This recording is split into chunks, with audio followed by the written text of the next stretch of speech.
Now, the lecture will be until 1. Our break will be at 10:30 to 10:45. So our next speaker is a former professor from Silliman University and a present professor at the Eastern Visayas University. He got his PhD in philosophy from Ocay, University of Australia, and his postdoctorate fellowship at the Institute for Social Research at Frankfurt School. So please join me in welcoming Dr. Ocay.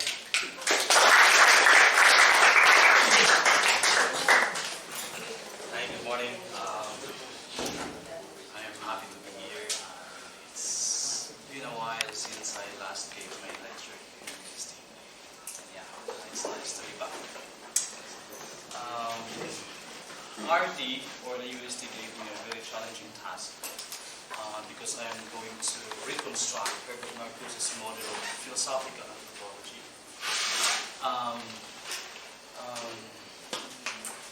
Although Marcuse wrote One-Dimensional Man, but the book is not about philosophy of the human person.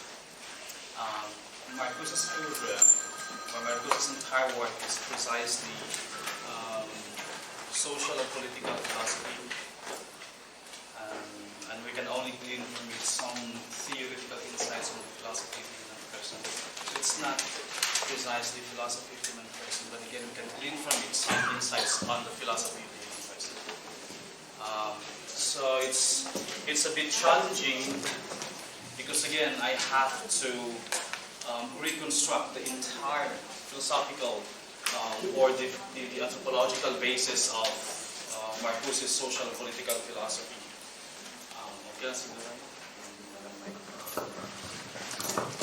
So, yeah, for the past 2 weeks I tried to put everything in place. And I tried to come up with a PowerPoint presentation, but I did not make it. It's really difficult to capture Herbert Marcuse's model of philosophical anthropology. So what I will be doing this morning is I will just read my notes and do some side discussions. But I promise that as much as possible I have to present my lecture in a clear and coherent manner. So forgive me if I don't have the PowerPoint.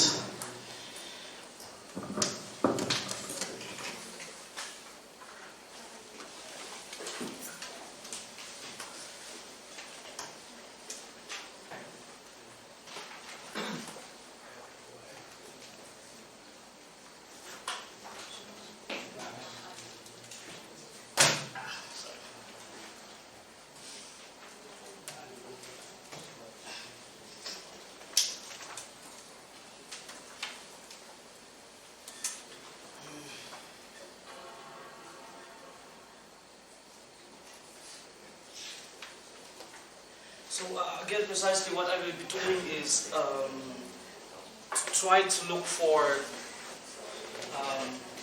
theoretical insights on Herbert Marcuse's social and political, philosophical anthropology from his philosophy or from his social and political philosophy. And I promise I'll try my best to again give a clear picture of Marcuse's model of philosophical anthropology. Were you told that I will be presenting on Marcuse, Herbert Marcuse? Okay. So let me just read my notes and yeah, I'll do some side discussions.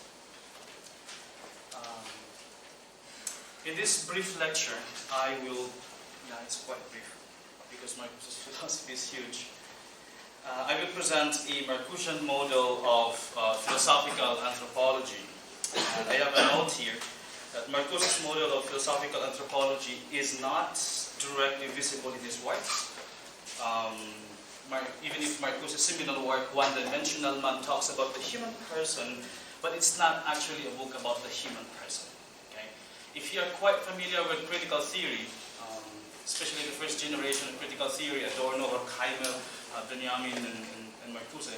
Marcuse's One-Dimensional Man is actually a version of Horkheimer and Adorno's negative dialectics.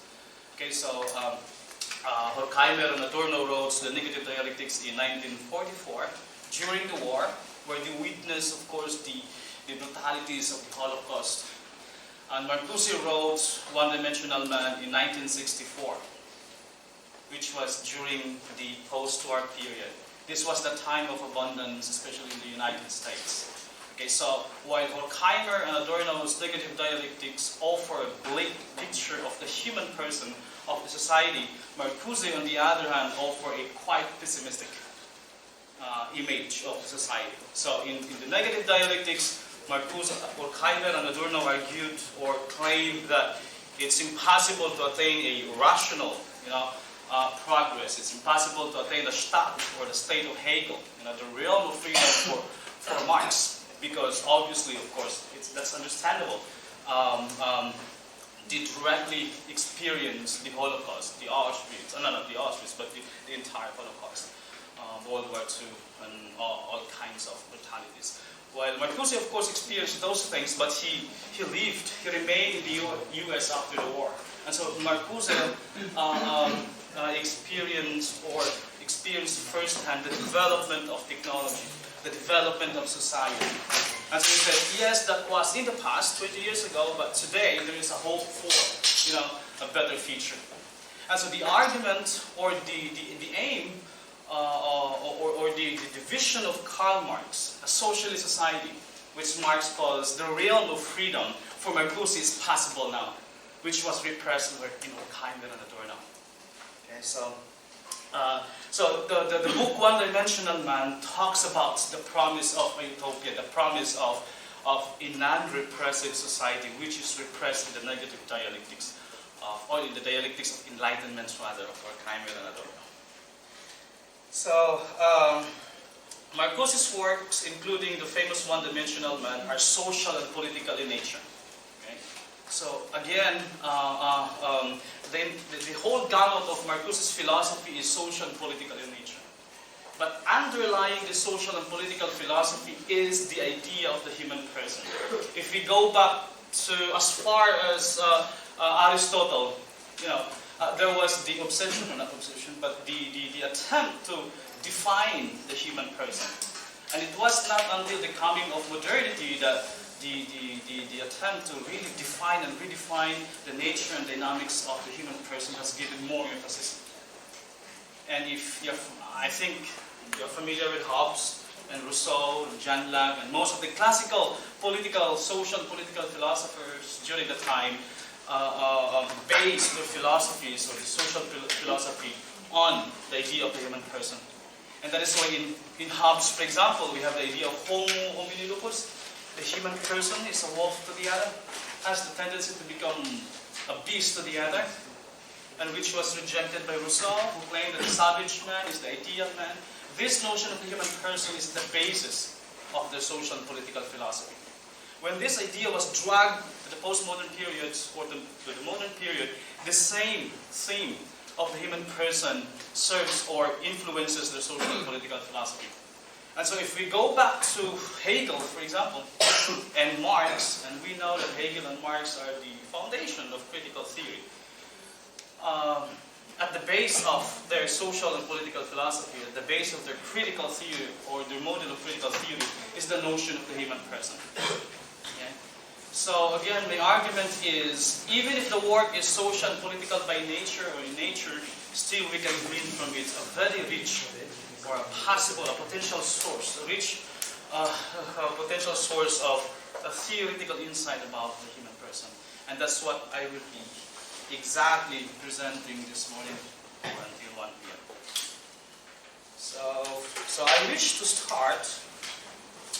By the way, before I proceed with the introduction, my presentation is divided into 3 major parts. Okay? Of course, after the introduction, I will present Marcuse's engagement with Karl Marx. Marcuse's model of critical theory is precisely Marxist, and he was a Marxist through and through. But since Marx is huge, I will focus only on a specific aspect of Marx's philosophy that enticed or that fascinated Marcuse I will focus on the anthropological aspect of Marx's philosophy, most particularly his theory of labor. And after my engagements with Marx, after my presentation of Marcuse's engagement with Marx, especially his theory of labor, I will proceed to Freud's psychoanalysis. Because the argument is, it was Freud's model of psychoanalysis that completes the idea of Marcuse's notion of a non-repressive society, where humans can fully develop, can exercise their freedom.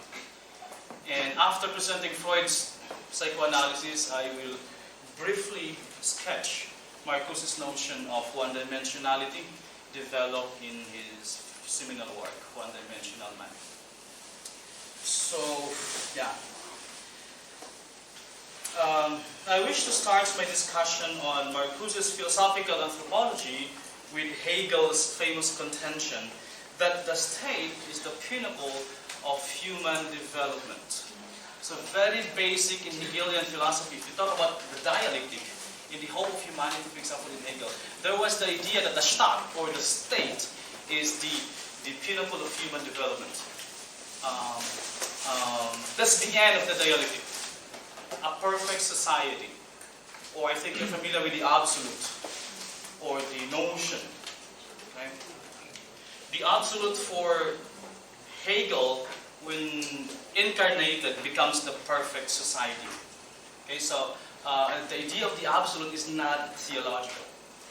For Hegel, the absolute is actually that moment in history wherein society has reached its zenith, a perfect society, but on the level of idea.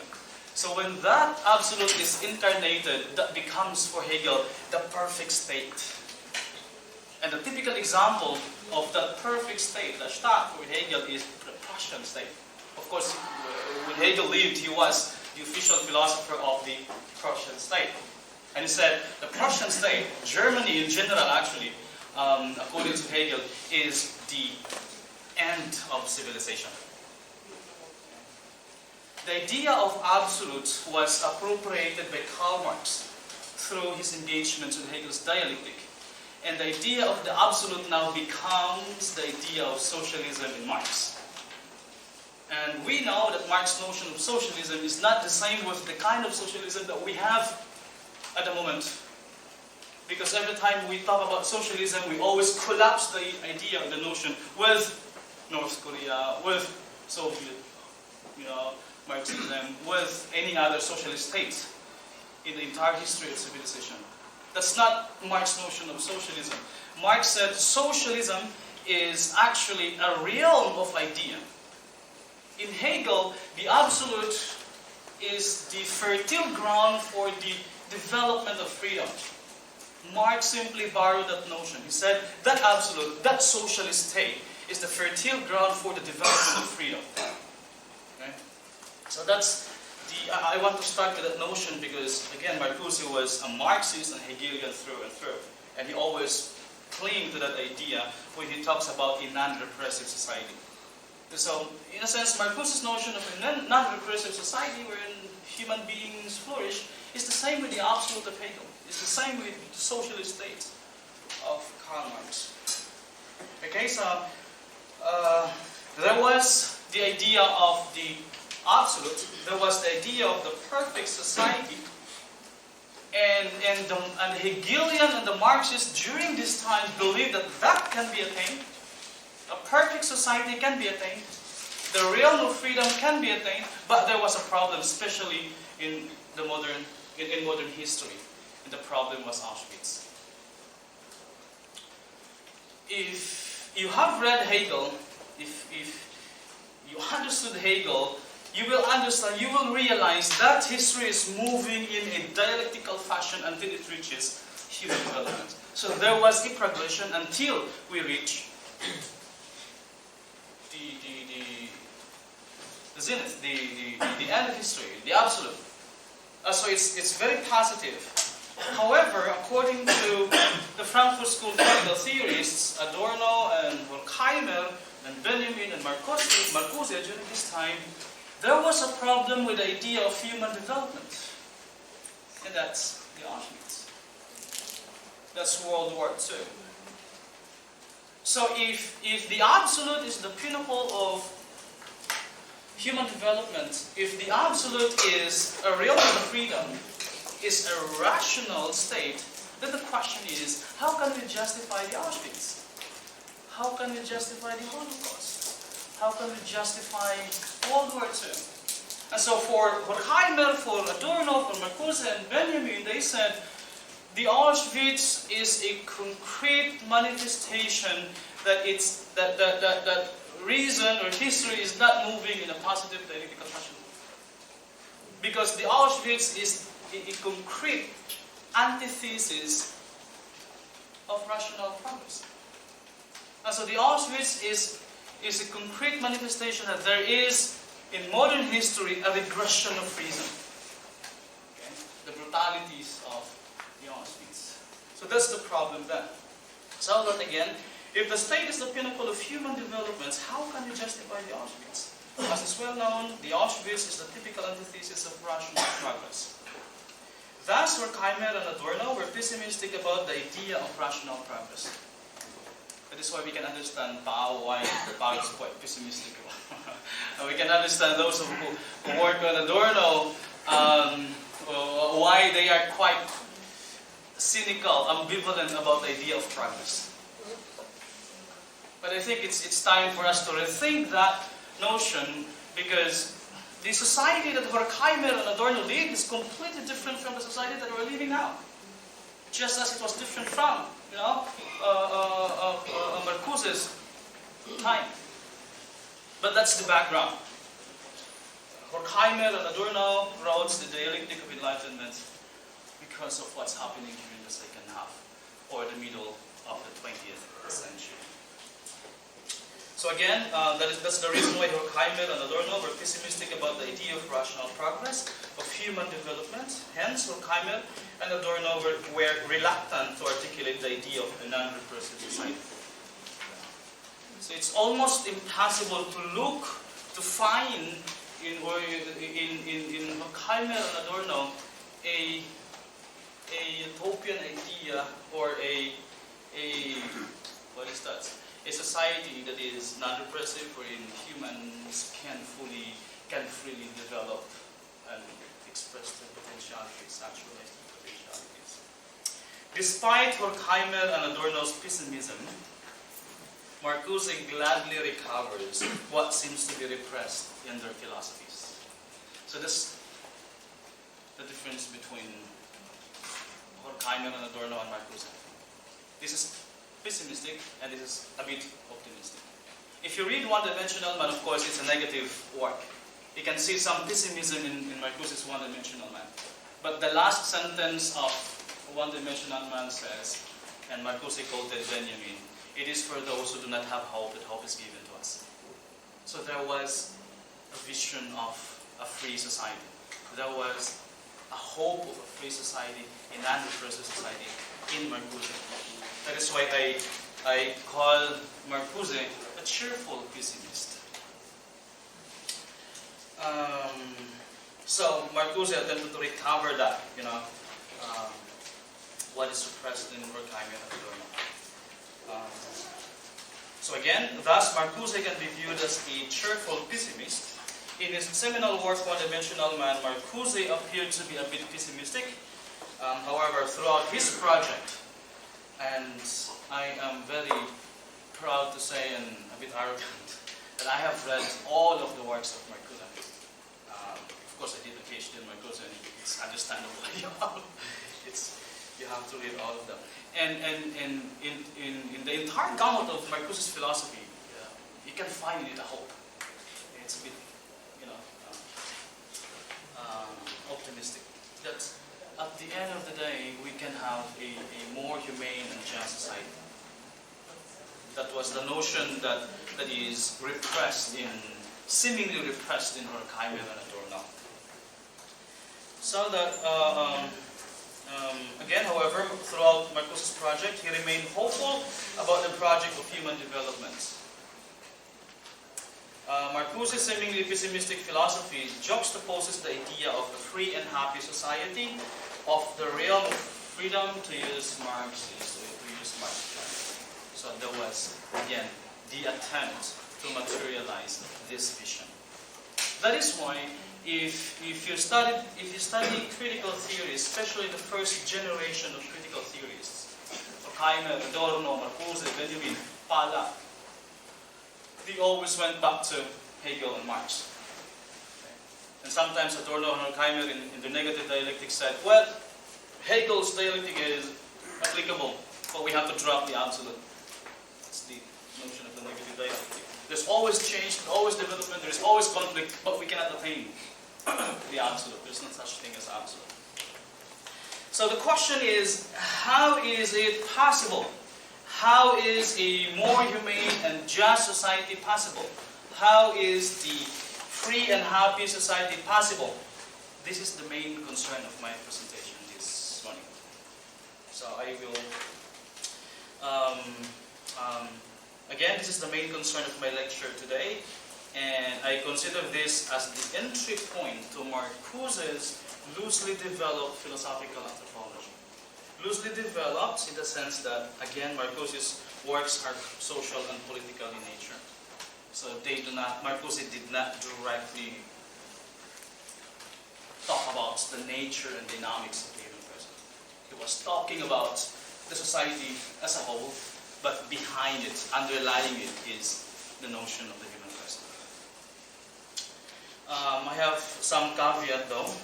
Marcuse's philosophical anthropology does not attempt to answer the classic question, what and who is man? I don't know the previous topics for the past 4 days, but we are philosophy professors, right? We're philosophy teachers. But if you talk about philosophy of the human person, we always ask the question, what is man? Okay. Who is man? We seem to look for the essence of man.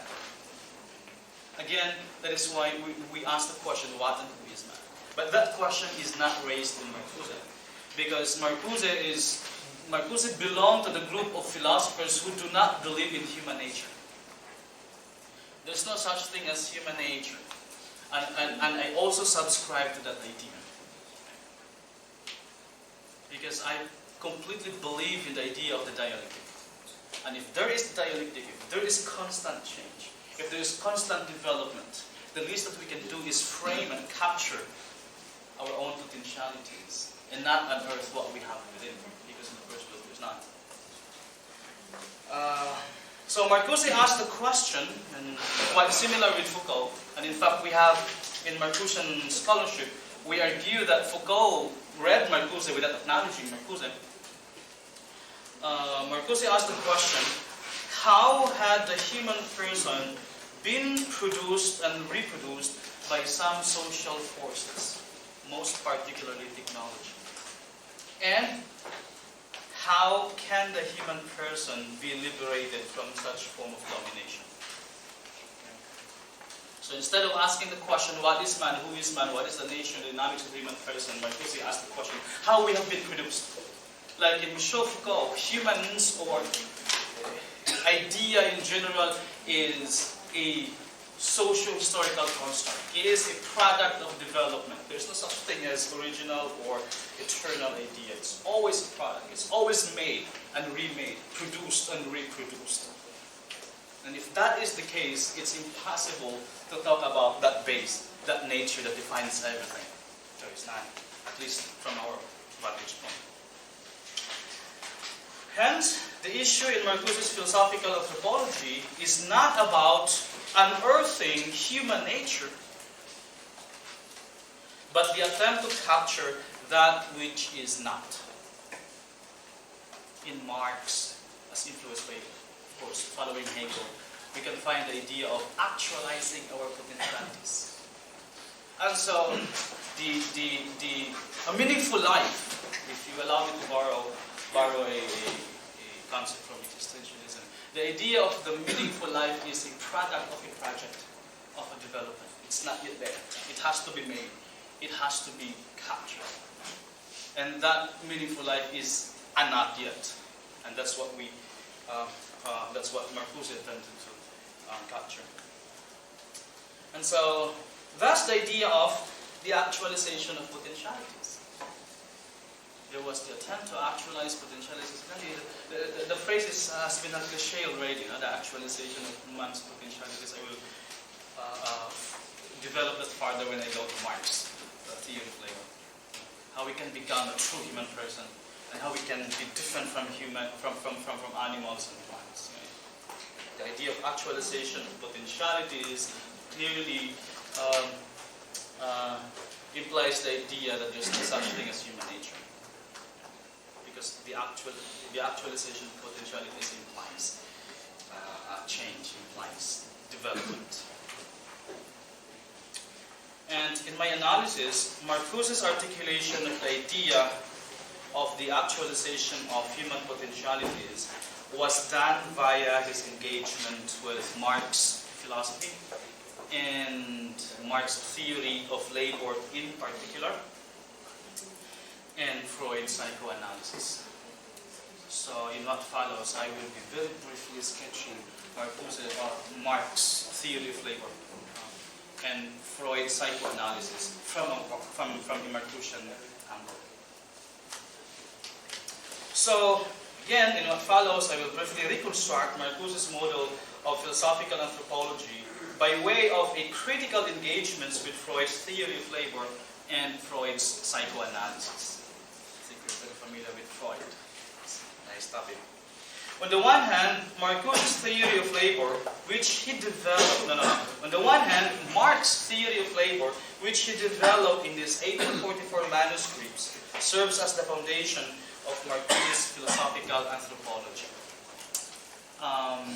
Those who would like, or those who studied Marx, who read Marx, must know the difference between the young Marx and the old Marx. And this is one of the mistakes that the Soviet Union committed. When they studied Marx, they always studied Marx of the Das Kapital. The Das Kapital is, of course, philosophical in nature, but it is precisely economic. If we talk about the Marx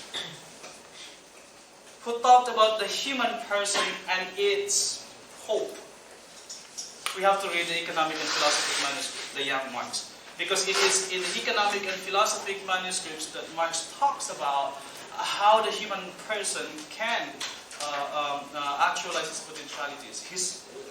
Marx's words is species being. And the goal of Marx is the total man, the complete man in a socialist society. That notion is found in the economic and philosophic manuscripts. And our argument is, at the end of the day, Marx's philosophy remains philosophical. Because in Soviet Marxism, in Orthodox Marxism, Marx is viewed as an economic theorist. And I've been a member of the League of Filipino Students before, and we were leftist, but we misinterpret Marx. Because we thought Marx just talked about the bloody revolution and the overthrow of the capitalist system and the replacement with the socialist movement and the withering away of the civil follow. And the fight is all about economic alone. The fight is all about how we can have a just compensation. Without realizing that when Marx was young, at a very young age of 24, wrote the economic and philosophy manuscript, arguing there that that cannot be, that idea presupposes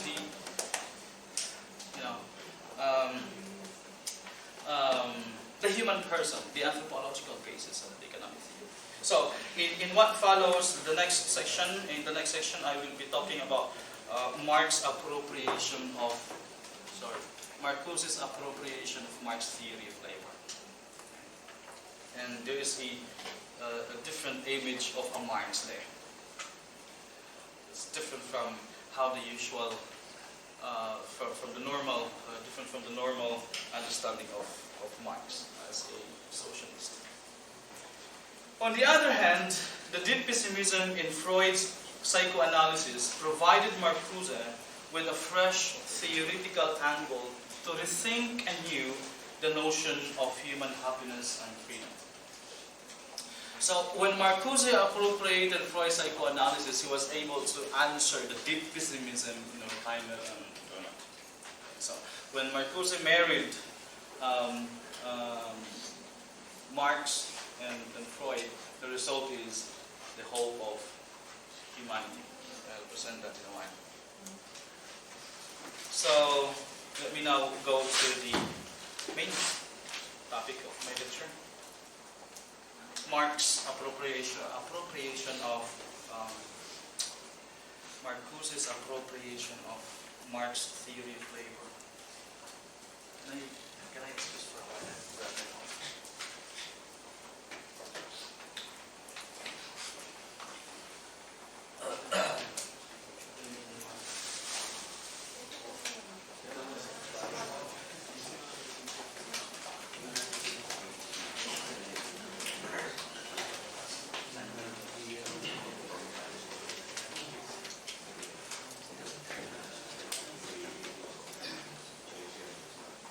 So, right from the start, throughout his work, Marcuse analyzes Marx's classical analysis of capitalism as a system of exploitation for the extraction of surplus labor. I don't need to expand that further, develop that notion. I think everybody understands that. In a capitalist, if we have read Marx, the capitalist society is premised on the idea of exploitation.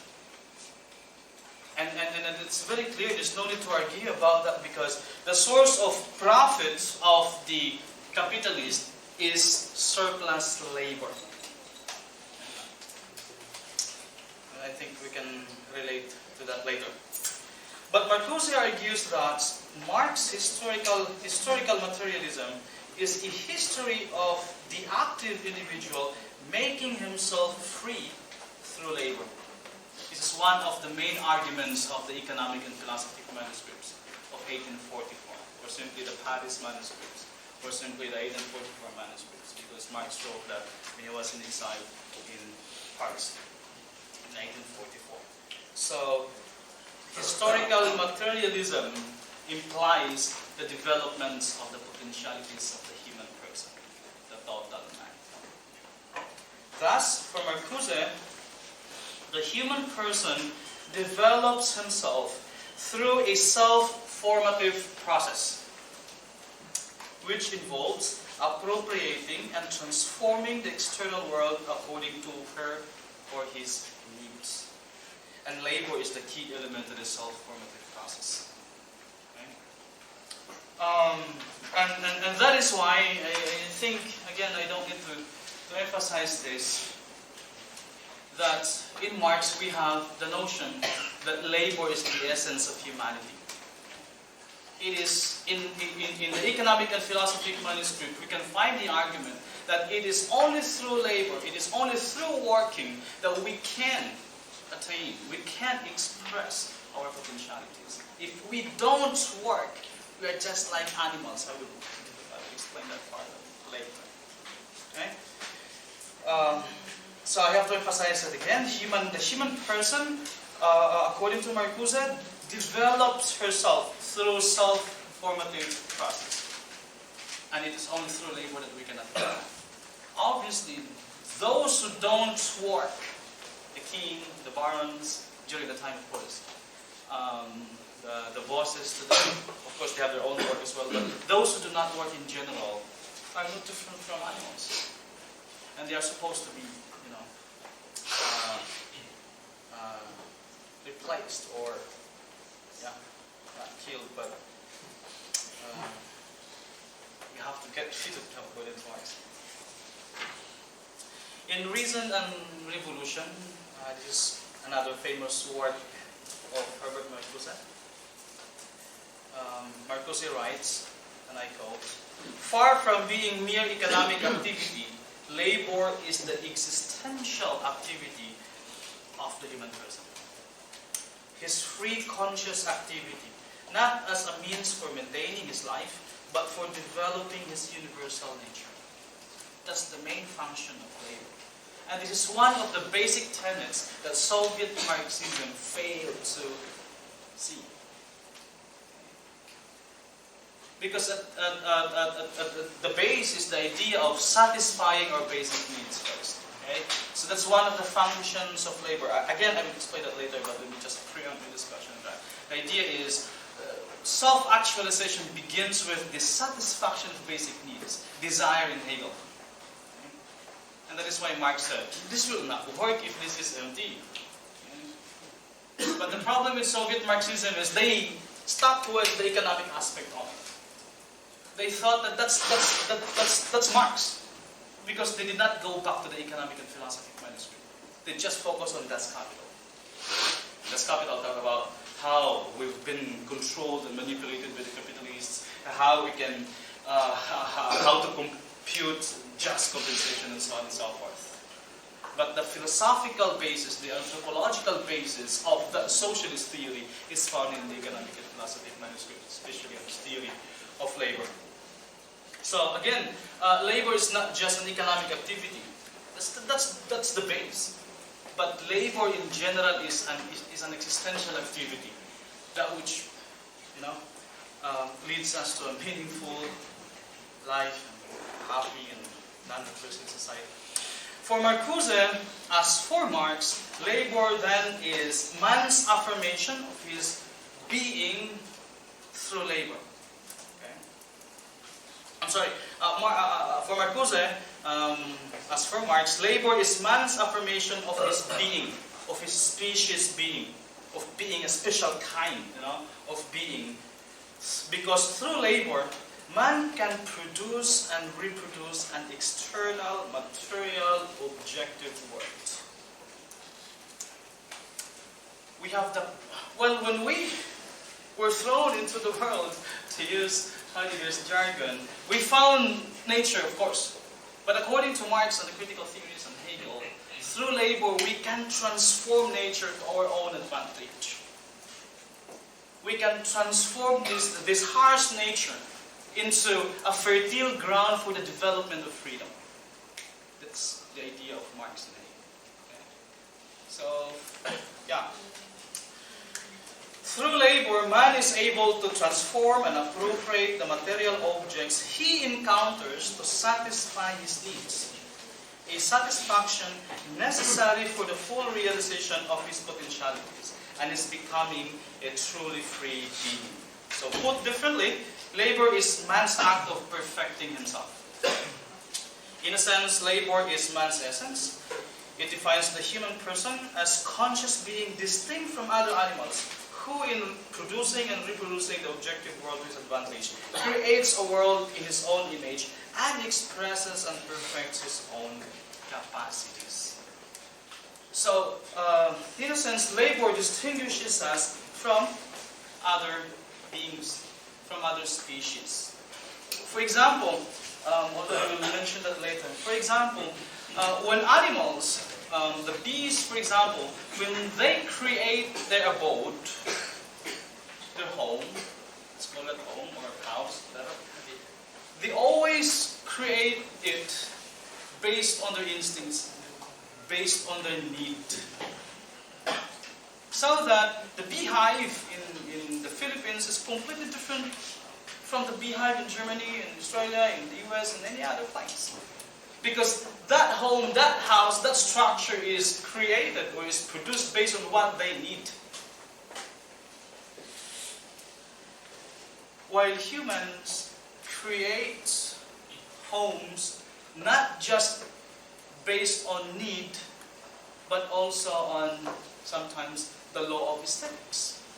So we do not just create a house in order to put roof on our head, but we also create a house based on the law of beauty, aesthetics. And that is why my house is different from yours, and your house is different from his. So there was, that distinguishes us. That's according to Marx. That is one of the concrete manifestations that we can, we are different from other beings, especially the animals. It is just in his work upon the objective world, according to Marx, therefore, that man first really proves himself to be a species being, of a special kind of being, through labor. This production is his active species life.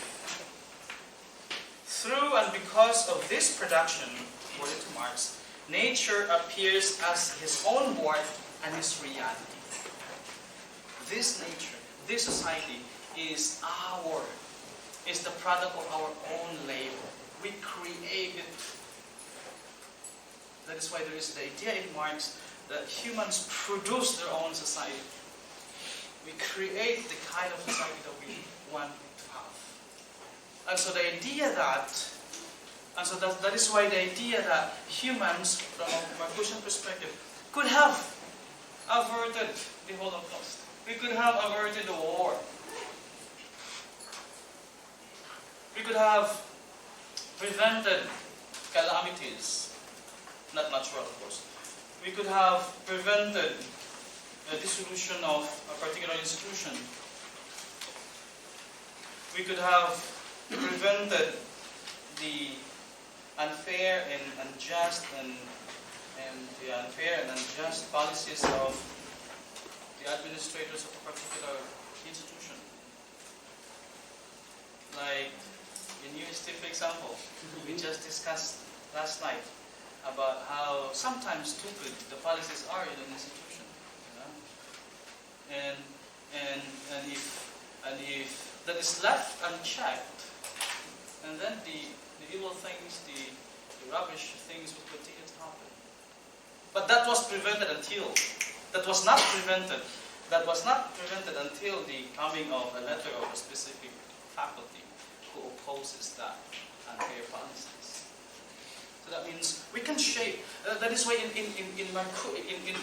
Marx, in Marcuse following Marx, we can shape the course of history.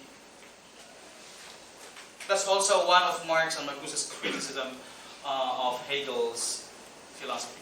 Because in Hegelian philosophy, humans are simply spectators of the development of history, of the development of Geist. We are not actors, we're simply spectators. In calamities, in world wars, in the Napoleonic wars, for Hegel, are part and parcel of the development of society. But for Marx and Marcuse, no, there are things that we can prevent, things that we cannot prevent. But at the end of the day, we have the control in shaping history.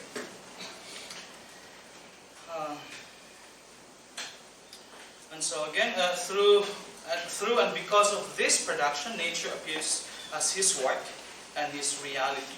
The object of labor, therefore, that is the object of labor, therefore, is the objectification of man's life. I have to emphasize this point because I think many of us are brought up in the existentialist tradition. We're very sometimes are hooked up to the idea of to existentialism. In fact, when I started my PhD, when I did my master's in Marcuse as well. But one of the mistakes that I had was I read Marcuse from the existential point of view. Because I was a product of an institution that is so obsessed with existentialism. And so the angle that I use when reading Marx and Marcuse is always existential. What I'm trying to say is, in existentialism, we have the idea of objectification as a negative connotation, as a negative concept. When we objectify something, you know, we treat the other as an object, as an instrument. The idea of instrumental thinking. But in Marx's idea of the objectification of man's species life, we have, or the idea is not negative. The idea of Marx is the objectification of the species life is the same with the actualization, right, of the species life, of our potentialities. So we should not view that notion from the existential point of view. So again, the object of labor, therefore, is the objectification of man's species life, to use Marx's words, for he duplicates himself not only as in consciousness, intellectually, but also actively in reality, and therefore contemplates himself in a world that he has created. So the idea of the absolute, the idea of the realm of freedom, the idea of a non-repressive society can be attained, and it is always a product of our own actions. It's not created by gods out there. We have to make that society. Thus, we can understand why in Marx there is the idea of resistance. But obviously, the realization of the goal of labor is inverted in the capitalist organization of society. So there was the idea of the goal of labor, which is a perfect society, again and again and again, where man can develop, when human persons can develop their potentialities. Okay? The realm of freedom where there is rational progress, but the capitalist society blocks that from happening. Under capitalism, all aspects of the labor process, for example, what is to be produced, how and how much, how prices and wages are to be determined, and the like, all of this is solely determined by the capitalists themselves. Klarong-klaro yan. For Marx, the sole motive of the capitalist is nothing but the consideration of his own profit via the production and reproduction of commodities. So see, if we just engage Marx from these vantage points, from his critique of capitalism, without going back to the economic and philosophy manuscript, we will not understand the idea why we have to overthrow capitalism. Especially that we are brought up in a capitalist society, and we thought that capitalism is a perfect form of government or perfect mode of production. But if you go back to Marx, that system blocks the actualization of species life. Because as I will show later, labor is arrested in capitalism. And we cannot proceed to perfect ourselves through labor because labor becomes harsh. Labor in a capitalist society becomes corvée labor, becomes forced labor. And so we do not find satisfaction in it anymore. And we are hooked up in the idea of just earning a living, just to survive. And we don't have time to go beyond, and according to Marx, develop your potentialities. Wherein, for example, wherein a total man is achieved or attained. And a total man for Marx is just a simple man, it's not a mystical person that is, like God. But the total man for Marx is like a man or the person who is a teacher during the weekdays, a fisherman on Saturdays, and a farmer on Sundays. And he's a well-rounded individual who is free to express his potentialities. A person who has time to engage in politics, engage in the social, and so on and so forth. In the capitalist setup, that is impossible. Or only a few can attain that. Because for us teachers, for example, our load is 24 units a year. And you have, in Silliman we only have 12 units load. That's the reason why, because I'm a bit ambitious, so that's the reason why I can produce more. Because I have enough time to read and write. But if you are teaching 30 units, 24, let's say at least 24 units, how can you read and think and write? Wherein after a day of work, you are so exhausted, especially in Manila. You have to travel, the traffic is heavy, and that's one of the reasons why I don't like coming here. But yeah, that's reality. So those who are living in Manila, teachers should have less load. You should have at least 12 units, or at most 12 units, so that according to Marx, you have enough time for the word is leisure. But leisure in Marx is not just drinking and singing and so on and so forth. Engaging in politics is leisure. Okay? Belonging to or participating in church activities is leisure for Marx. But we can't do that anymore in a capitalist society. Because, yeah, if you are in the, especially in the industries, you have to do overtime. You will work at least 9 hours a day, and you have to do at least 3 hours of overtime. 12 hours a day of work is absolutely terrible. So that's it. There was the idea of, and in fact, before I proceed, in the Communist Manifesto, Marx said, because in the industrial England before, workers were made to work between 12 and 15 hours a day in industrial England during the time of Marx. And so alis ka, madaling araw, uwi ka gabi. Well, you don't have time for your family. You don't have time for the society. And you have to work from Mondays through Sundays. In the Communist Manifesto, Marx said, it has to be reduced so that humans have enough time to express, actualize his potentialities. And Marx argued for 8 hours a day of work in the Communist Manifesto. It was borrowed by capitalism without acknowledging Marx. And the idea of an 8 hours of work per day is precisely Marx's idea. And professors in Australia, for example,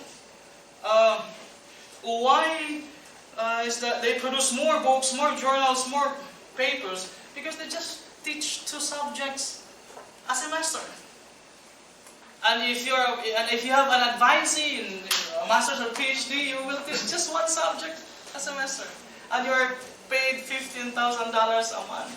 You see, you have all the resources. Busog ka, you can think well, you can produce more. But in a classical capitalist society, we are made to work longer, harder, and paid less. So how can we proceed to actualize our potentialities? That is why even if I'm against the NPA or those who want to kill just to change the government, but I sympathize with those who protested in the streets. Ikaw ba naman babayaran ng 300 per day, 350 per day sa Manila? Sa Dumaguete nga, hindi yan cash yan. Diba?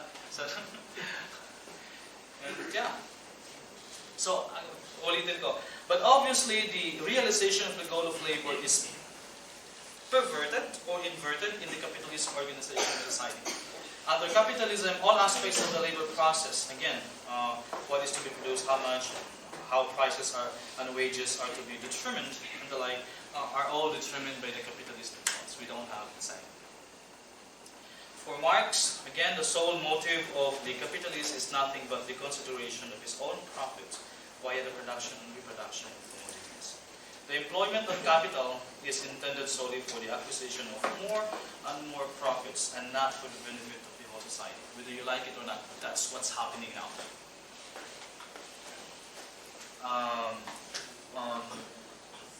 The capitalist will extract more profit first before it has to be, before the workers are paid. Let me briefly present the difference between a capitalist and a socialist mode of production, just to prove the point of Marx. I'm not a socialist. I'm a socialist in the strict sense of the word. But if you're talking about socialist from the vantage point of North Korea and Soviet Union, no, that's wrong. But let me just highlight or briefly present some of the advantages of socialism over capitalism. So if this is the socialist mode of production in capitalist mode. Okay, suppose a worker is producing a pair of shoes. Okay? Hindi ako magaling sa economics, pero I'll try my best. Suppose one pair of shoes is, let's say, the cost for the production is 100 pesos. And the labor is, let's say, 50. So, suppose materials 100, 150 for the labor. And the total cost of production for a pair of shoes is 150 pesos. So, in the same with one pair of shoes in capitalism, let's say 100 In a socialist society, according to Karl Marx, or Marx's notion of a socialist society, but it's the same. In a socialist society, the state owns the major industries of the state, of course. Okay. Railway, water, electric, the basic industries. Like in Australia, for example, Australia is a big protectionist. They will not import goods that they can produce locally. But anyway, the idea is because in a socialist state, the state owns the industry, and the state is simply the people. We know that in our political science 101.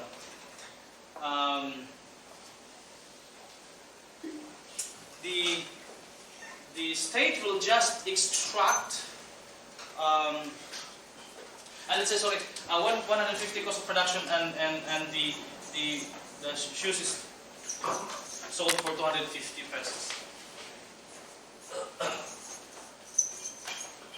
Just because the state owns the industry, the state will just get the capital back. In a socialist state, meron pa rin capital, of course. So that 250 pesos minus 150 cost of production. Okay? There is a remaining 100 pesos. And let's say for one pair of shoes there are two workers. The same dynamics. I'm just talking about the profit. So the socialist state, the government gets back the 150 as cost of production. You have 100 pesos for the profit. Let's say the state will just get 10% from this. Of course, the state has to earn as well.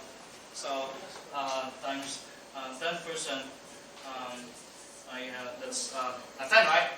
Okay. So there is 90 pesos that is to be divided by the two workers. And so in a socialist state, each worker is paid 45 pesos for one pair of shoes. Now in a capitalist state, if the capitalist is a Christian, is good enough, he might extract just 50%. But most of the time in a capitalist society, the capitalist will extract at least 80% of the profit before he or she will divide the profit to the workers, before they pay the workers. So, minus 150 for the cost of production, you have 100, that is times 80. Sabihin na lang natin, mabait yung capitalist. 50% lang kinuha niyang profit from the produce. So, there is 50. Divided by two workers, 25. Yun yung nangyari sa atin. We are supposed to be paid 45 in a socialist state. But because the system is capitalist, there is a private individual who has an interest on the product. He or she has to extract more and more profit first before he pays the worker. Kung medyo hindi mabait yung capitalist, 80% yung kinuha niya, kasi yun yung ideal eh. 80%. 20% lang yung matitira for the workers, and dalawang workers, 10 pesos lang yung pinayad sa kanila instead of 45. I think this is a very simple computation, just one of the computations that you can find in Das Kapital. But anyway, this very simple computation clearly, justifies the point that the capitalist has no interest other than acquiring more and more profit. And that's why we can understand again why workers have to march to the street and demand for just wage. So, if this cannot be addressed, if gutom ito, paano tayo makapag-isip ng tama? If we are not paid well, if we are not paid well, and in my case, for example, I have debts. Car loan, housing loan, and other kinds of loans. And sometimes, to be honest, sometimes I'm behind my promises to my car loan, sometimes 1 month, sometimes 2 months. That is why I have to transfer. When there was an invitation to triple my salary, I have to move. And then I'm happy to tell you that nasa state na ako. Triple yung salary ko, I have attained some kind of financial stability already. But when I was working and then creditors are calling, how can you concentrate on your research? And you have to think of tomorrow, next week is going to be the due for the car loan. And, yeah, you can relate if you're married. I think everybody can relate to that. So the economic aspect in Marx's philosophy is just the first stage of human development. It's just the first stage of the actualization of our potentialities. So in a poor society or country like the Philippines, look, we remain animals all throughout our own life. We cannot express our species being according to Marx, no matter how you work long and hard. Because again, the labor is arrested by some interested parties out there.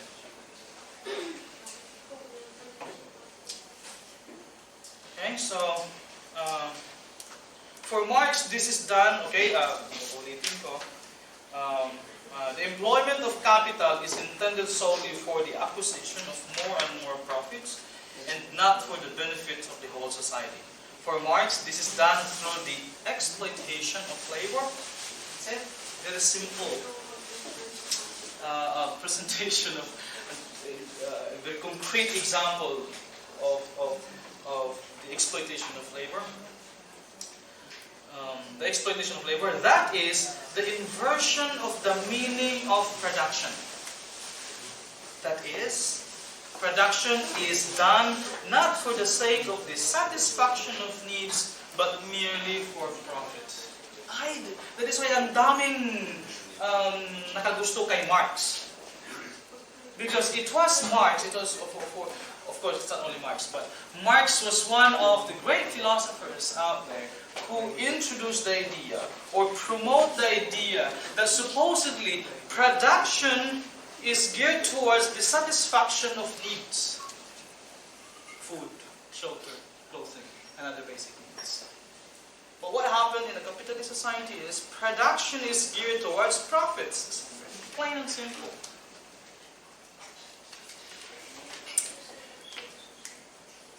The obstruction of the goal of labor, captured fully in the famous notion of alienation of labor, is captured fully in the notion of alienation of labor.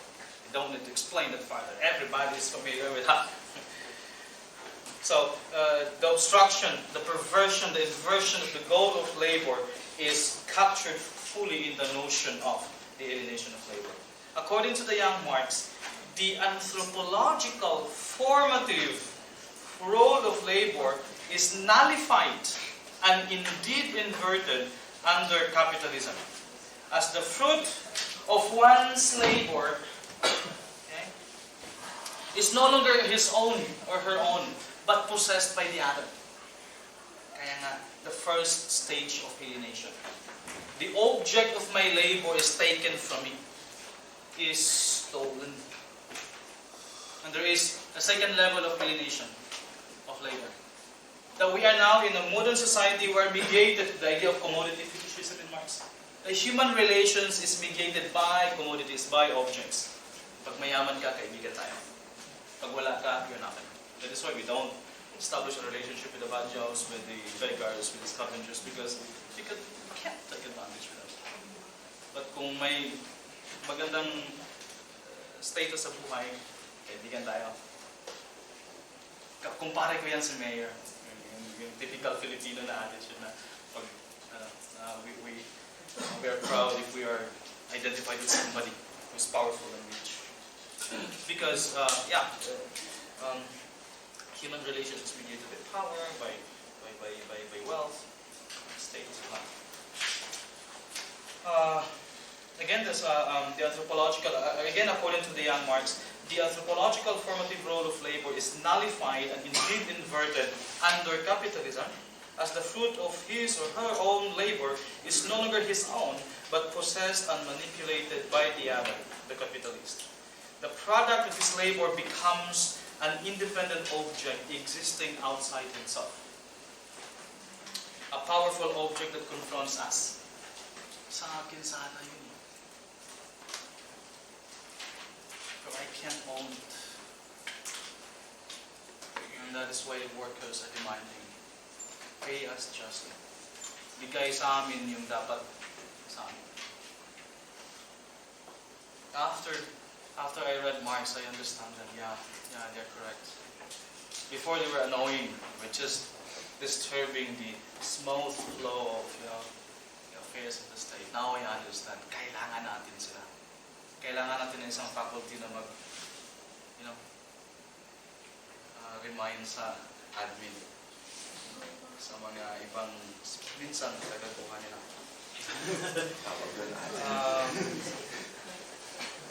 It worked. It worked, right? It worked at least in UST. This is the alienation of man from himself as a result of being alienated from the fruits of his labor. Marx also argues that alienation of labor is accompanied by alienation of the other workers. Marcuse observes that alienation of labor in general has set individuals in society against each other. Marcuse would later relate this alienation of the workers from each other to the concept of commodity fetishism. For example, in Reason and Revolution, Marcuse writes, and I quote, they are linked, workers, people, persons, they are linked in the commodities they exchange rather than their persons. So, titingnan nyo yan, parang may pagka-existential yan. In the conscious sense, using the other as an instrument, treating the other as an instrument for our own self-gratification. Kaya nga medyo existential yung approach ko before. Hindi pala mali pala ako. The individuals themselves are reduced to the level of commodities. Labor produces not only commodities, the objects that satisfy our needs, it also produces itself. Labor not only produces commodities, it produces itself and the workers as commodities. Humans are treated as commodities. Since in 1844 Marx believed that labor is the objectification of species life, the alienation of that labor will be translated as an attack on species life. The objects that we produced is supposed to be ours. It was stolen by somebody. And that object is the very instrument for the actualization of our potentialities, of our freedom. It was again stolen by somebody. So the attacks on labor by some interested parties is an attack on my life. Kaya nga maiintindihan natin again why nag-aalburuto yung mga kasama natin doon o yung mga workers. That means on the one hand, alienation from each other, but also on the other hand, alienation of individual life. As the worker labors for the capitalist, and since this labor has no other end but the accumulation of more profits, Marx argues that the poorer and more miserable the worker becomes. Don't need to explain that further. It's plain and simple. The more the products of our labor are stolen by the capitalist, the poorer we become. The more our wage is minimized.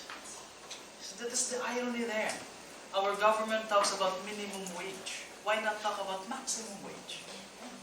Because minimum wage is directly proportional to maximum profit. When you minimize your wage, reason tells you they have maximized profit. Why not talk about let's maximize our wage and that's our right as workers? They will not talk about maximum wage. And ironically, the minimum wage that we have is at the same time is already the maximum.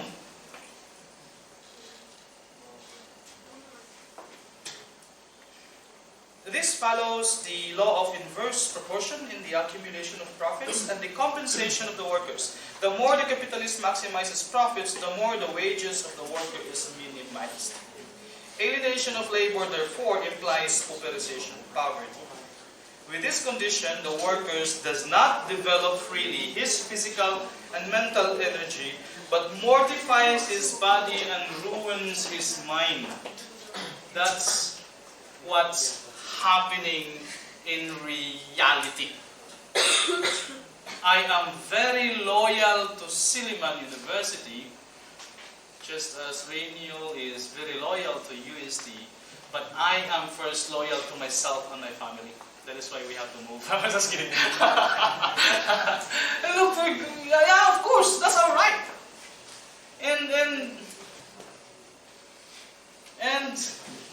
if you look at the trend in the West, right? Can see Hegel. He taught in Vienna, he taught in Bonn, he taught in Berlin, and Simon Critchley taught in the New School for Social Research, and moved back to Essex.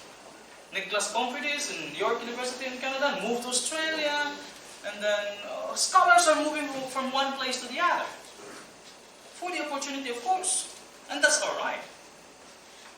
There's a Philippines, meron tayong ganun na hindi natin maiwanan yung institution. I explained to the president of Silliman University, Ma'am, I am very loyal to Silliman. Pag may inutos yung Silliman, gagawin ko. And I did my part in the past 15 years as a productive faculty and administrator for a while. But this time I have to think about my family. Especially na nagka-college na yung anak ko. His labor in a sense is not voluntary, but forced labor. It is indeed forced labor. Under capitalism, the worker is not free. He only feels himself freely active, and I quote Marx here, and this is very nice. Under capitalism, we are not free. He only feels free himself, and I quote Marx. He only feels himself freely active in his animal function, eating, drinking, procreating, or at the most in his dwelling and his dressing up.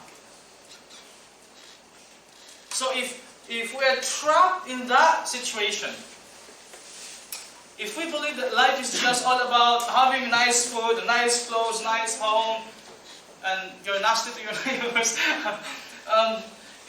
Marx said there's no difference between us and the animals. That species belongs to animals. And in his human functions, he no longer feels himself to be anything but an animal. What is animal becomes human, and what is human becomes animal. Directly quoted from the Economic and Philosophy Manuscript. So the economic is just the base. There's another stage. Again, engaging in politics, engaging in church activities and social activities, that's part, and any other activities that satisfies the human person. If you have a hobby of photography or fishing, and yeah, that's part of actualizing our potential. Pero sa Manila, ang hirap mag-fishing, no? Tayo mag-fishing. Wala na. Like Marx, Marcuse believes that, please remind me if it's 11 already. Hindi ako into. Like Marx, Marcuse believes that the internal logic of overproduction and excessive consumption, combined with massive pauperization, leads to the self-destruction of the capitalist society. I am moving now to the next topic, which is the hope that there is somehow an end to this problem and there is an alternative.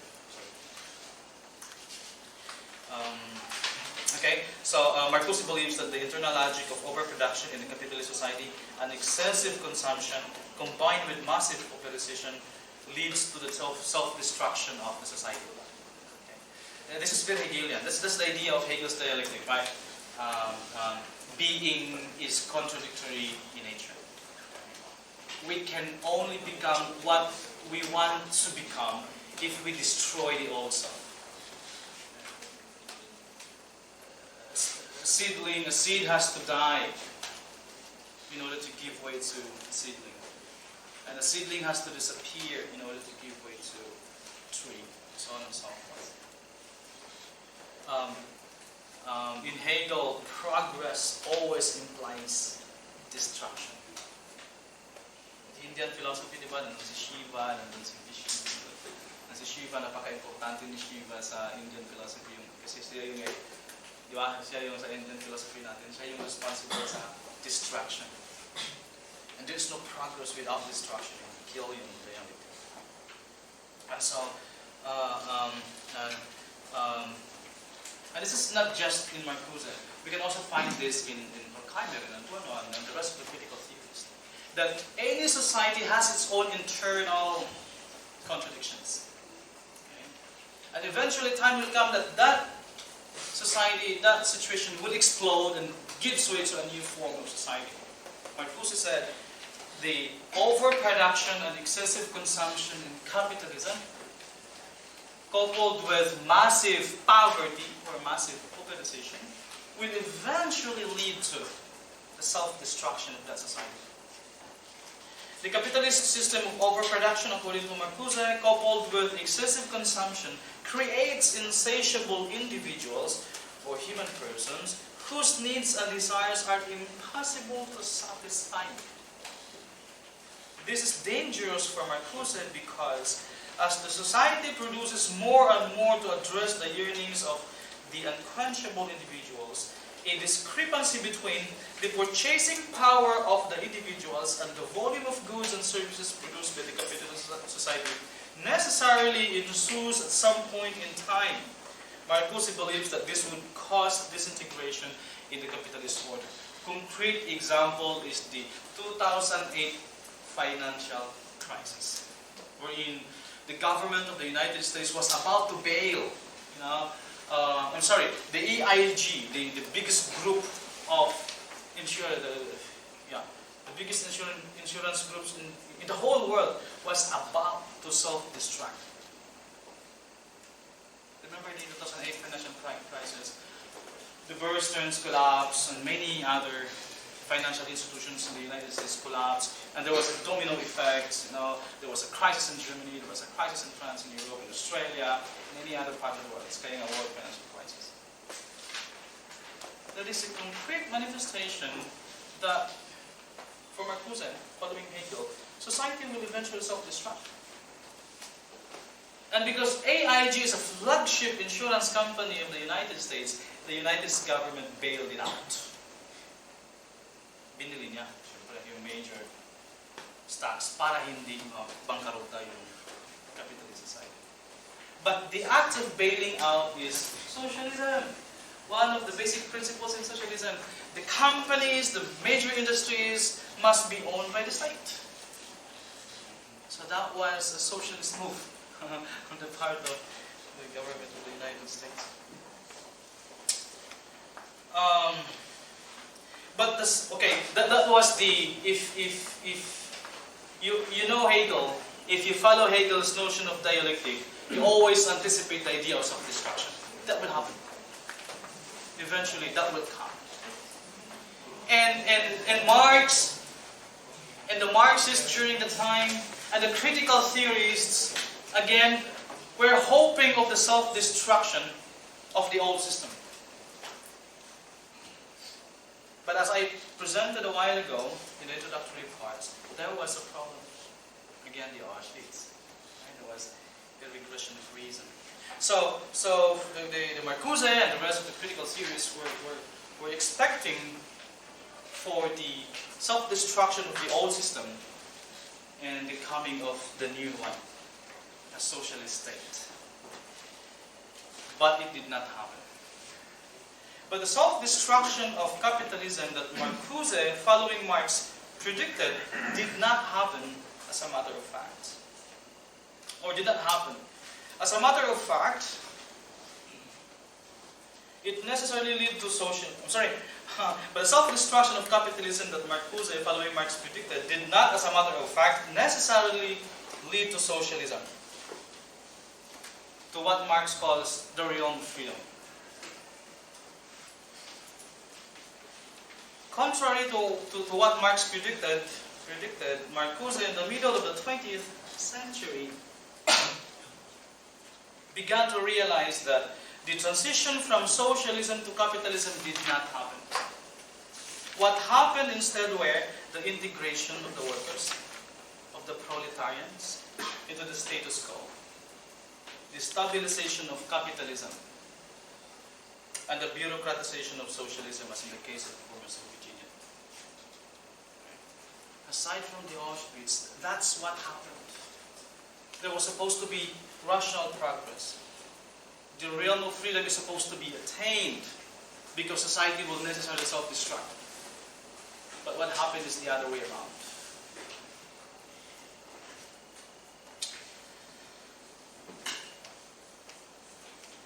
Okay, what happened instead were the integration of the proletariat into the status quo, the stabilization of capitalism, the bureaucratization of socialism, and the absence of a revolutionary agent for progressive social change. That is why later on I will be talking about one-dimensionality. Marcuse discovered that the capitalist society had developed a technique that effectively dissolves opposition in the society and reduces the human person into acquiescence or even complicity. You don't say no anymore. This is where the idea of one-dimensionality comes in. The human person has to become a one-dimensional person. And of course, precisely, the exploitation of labor implies dehumanization. Okay? So these are we have these philosophical insights in one-dimensional man, but it's not. Again, as I said, the book is not all about the human person. One-dimensional man is Marcuse's version of Horkheimer and Adorno's Dialectic of Enlightenment.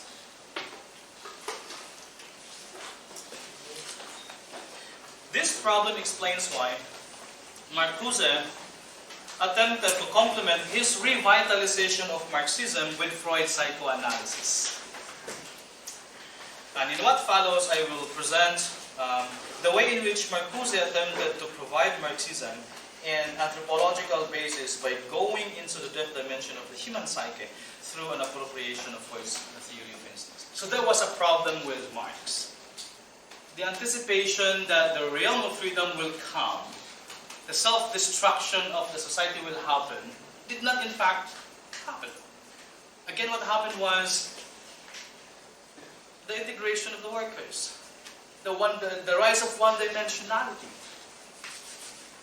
And if that's the case, how can we attain how can we actualize our potentialities now? How can we become free?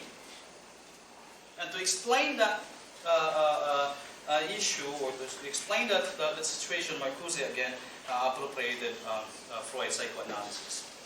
Marcuse's intention here is to explain why the transition from capitalism to socialism did not happen, why especially in the 1930s the revolutionary class had been dissolved and became conformist, and how this conformism was even extended to the post-war era until now, including our own time. 10:25. I am now about to proceed with Marcuse's engagement with Freud. This is the second major part of my presentation. Pwede sigurong mag-break o balik na lang para tuloy-tuloy na ako kay Freud. 10 minutes. Yeah.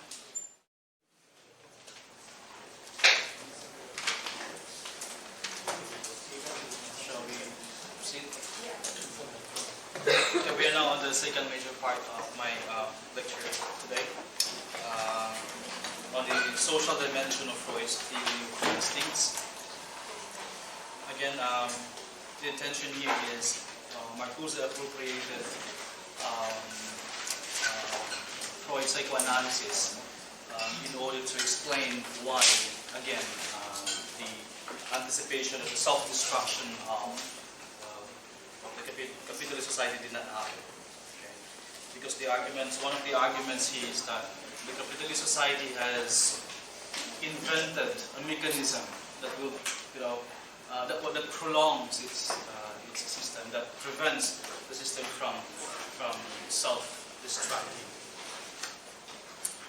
And that is why the critical theorists, the members of the first generation critical theorists, were fascinated with Freud's psychoanalysis, and even Adorno, Horkheimer, appropriate Freud's psychoanalysis. Okay. Central to Freud's theory of instincts, as Marcuse reconstructs it, is the idea that there is an inherent antagonism between the satisfaction of human instincts and individual freedom on the one hand, and the developments of civilization on the other. So let me present first, very briefly, in a sketch form, the nature, the dynamics and nature of Freud's psychoanalysis, and I will discuss Marcuse's take on it, how Marcuse appropriates it. So, very basic in Freud's psychoanalysis is the inherent contradiction between our instincts and society, civilization. According to Freud, this antagonism is an antagonism between individual and cultural demands, or between sexuality and civilization, to use Freud's terms. Okay. So that you will have an idea on this contradiction. For example, although I will present later the id, the ego and superego, the idea here is most of the time the id demands for immediate gratification. Through eros, for example, it's normal for, let's say, men to get attracted with women, especially with sexy women and beautiful women. And that is why there are cases of rapes, sexual harassments, because look, that's organic in humans. But Freud said, every time, and this is Freud, this is not my own name. Once the human person or the id sees something, is attracted to something, the id always demands for immediate gratification. Gusto niyang ihag yung babae or kiss or even the rape. Freud said, we have to repress eros. We have to repress that instinct. Because Freud said we cannot conceive of a society in which we just grant immediate gratification or satisfaction to our id. We cannot conceive a society where we just rape anybody we want to rape. And so the idea of repression, the idea of contradiction between your id and society and civilization. In fact, as I will argue later, following Marcuse, progress in civilization, according to Freud, is based on repression of the basic instincts. Okay? I cannot just kiss anybody I want to kiss. Just for a very simple example, just to drive my point. Okay? There's an inherent contradiction between our demand, the demand of the instincts, and civilization, or progress in civilization. On the other hand, if we speak of thanatos, and eros and thanatos is under id, of course, these are under the pleasure principle. Don't worry, I will present that later. Thanatos, the death instincts, is still working under the pleasure principle. If we hate somebody, we want to kill that somebody. And if we hate somebody, the id is demanding immediate gratification. To hurt that somebody, or even kill that somebody. Once you have killed or hurt that somebody, there is satisfaction on the part of thanatos, on the part of id. Still, even if it's death instinct, the end is gratification. So Freud said it has to be repressed. Because we cannot just kill anybody we want to kill.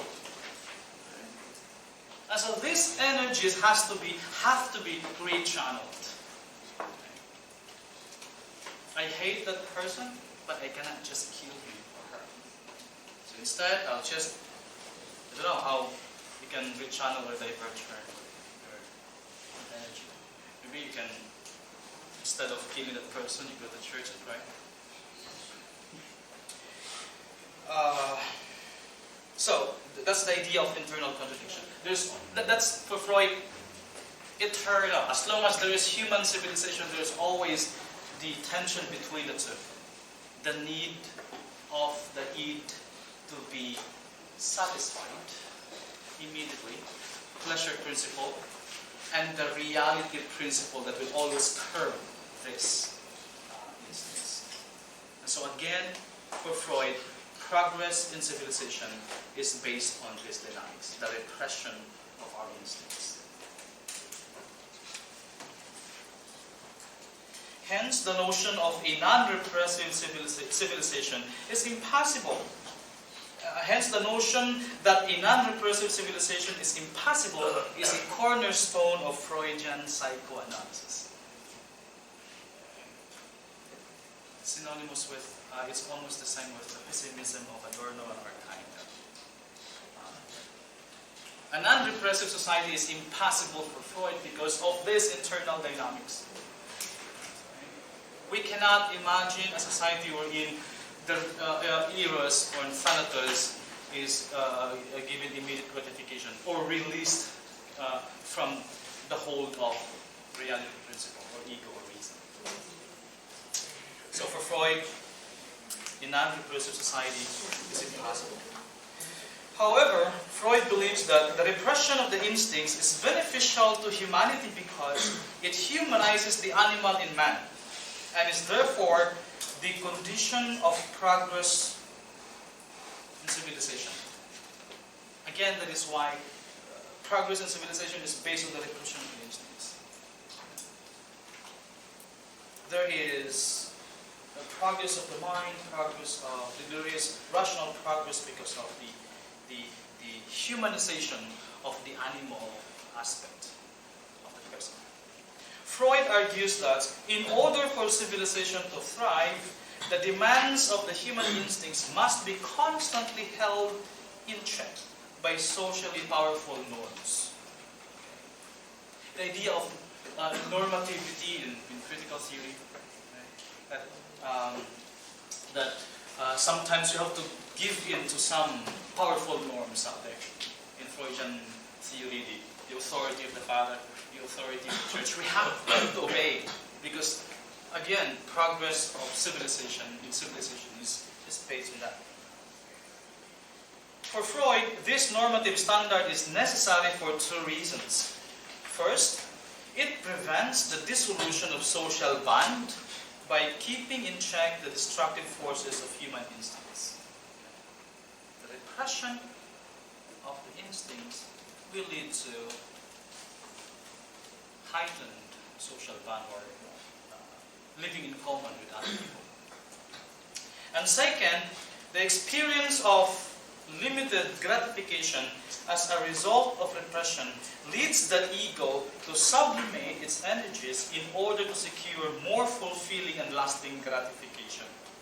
And this process of sublimation is the source of psychic development responsible for cognitive and moral progress. So it's not just progress in civilization, but the taming of the instincts, according to Freud, will lead to the progress of the mind and moral progress of moral development. Whilst Marcuse adapts the framework and the language of Freud's social theory, he also questions whether the extent of repression of the instincts is excessive and indeed necessary. This is now my take on Freud from a Marcusean angle. So that's Freud's position. But Marcuse said, that's not true. We can release the instincts. And the release of the id of sexuality from the hold of reality principle is the beginning of the flourishing of human civilization. I will explain Freud's, Marcuse's point. Before we consider this criticism of Freud, however, we must first consider the explanation Freud gave as to the necessity of the repressionist civilization, which is twofold, namely biological and economic. So, Marcuse's appropriation of Freud's psychoanalysis. I am going to present a Marcusian critique of Freud. But it's not fair to criticize Freud right away without presenting first the basics, the basics of Freud's psychoanalysis. The argument that Freud gave as to why the instincts have to be repressed. So, two reasons for Freud. First is biological, and second is economic. First, Freud believes that, again, civilization begins with a twofold systematic repression of the primary instincts of man, namely, the repression of life instincts, eros, and second, the repression of the destructive instincts, thanatos. So I just have discussed or presented the reason why it has to be repressed. Eros, the need, and thanatos, destruction. Left unchecked, according to Freud, the pleasure in destruction obviously destroys all possibility of life in common. We cannot talk of social bond. We cannot talk of socialism. We cannot talk of a perfect society if these two energies are not tamed. Okay? But rechanneled, it can be made to serve positive purpose. So we have to remember that in Marcuse did not argue for the destruction of the instincts. Marcuse, following Freud, of course, argues that Freud did not argue for the destruction, for the killing, or for the getting rid of our instincts. What Freud argues is it has to be rechanneled. The taming of the instincts. So, it leads to the mastery of man and nature. So, taming the instincts, according to Freud, will lead to the mastery of man and nature, to the individual and social morality. Let me summarize the basic assumptions underlying this theory of social bond and historical evolution. Eros, we know it, whose elemental goal is the preservation of life. Life instincts, eros. Thanatos, whose primary goal is the destruction of life, the death instincts, are two mechanisms immanent within the human psyche that operate in the process of releasing tension. Okay? There is a tension in the human person or within us, and Freud said we release that tension through eros and thanatos. Again, the example that you are attracted to somebody, there is a tension. And when you satisfy that longing, that desire, there is the release of that tension. You hate somebody again, there's a tension within you. Killing or hurting somebody is releasing the tension. So we use eros and thanatos, according to Freud, we release tension within human psyche. Eros does it through the immediate satisfaction of sexual desires, while thanatos, according to Freud, does it through destruction or death. Both eros and thanatos work under the pleasure principle. I was taught in the undergrad, when I was in the undergrad in our Psychology 101, I was taught that the eternal contradiction is between eros and thanatos, but no. I learned when I read Freud, the eternal contradiction is between the pleasure principle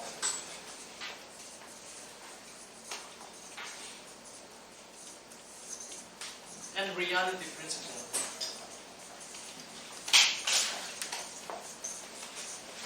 And then under the pleasure principle is the id, and under id is eros and thanatos. There is contradiction between eros and thanatos, of course, because Freud said, as much as possible, thanatos must be controlled, as much as possible, eros must get hold of thanatos. So there has to be a contradiction between the two, but the eternal contradiction is not between them, but between the pleasure principle and the reality principle. Later on, we'll talk about the ego.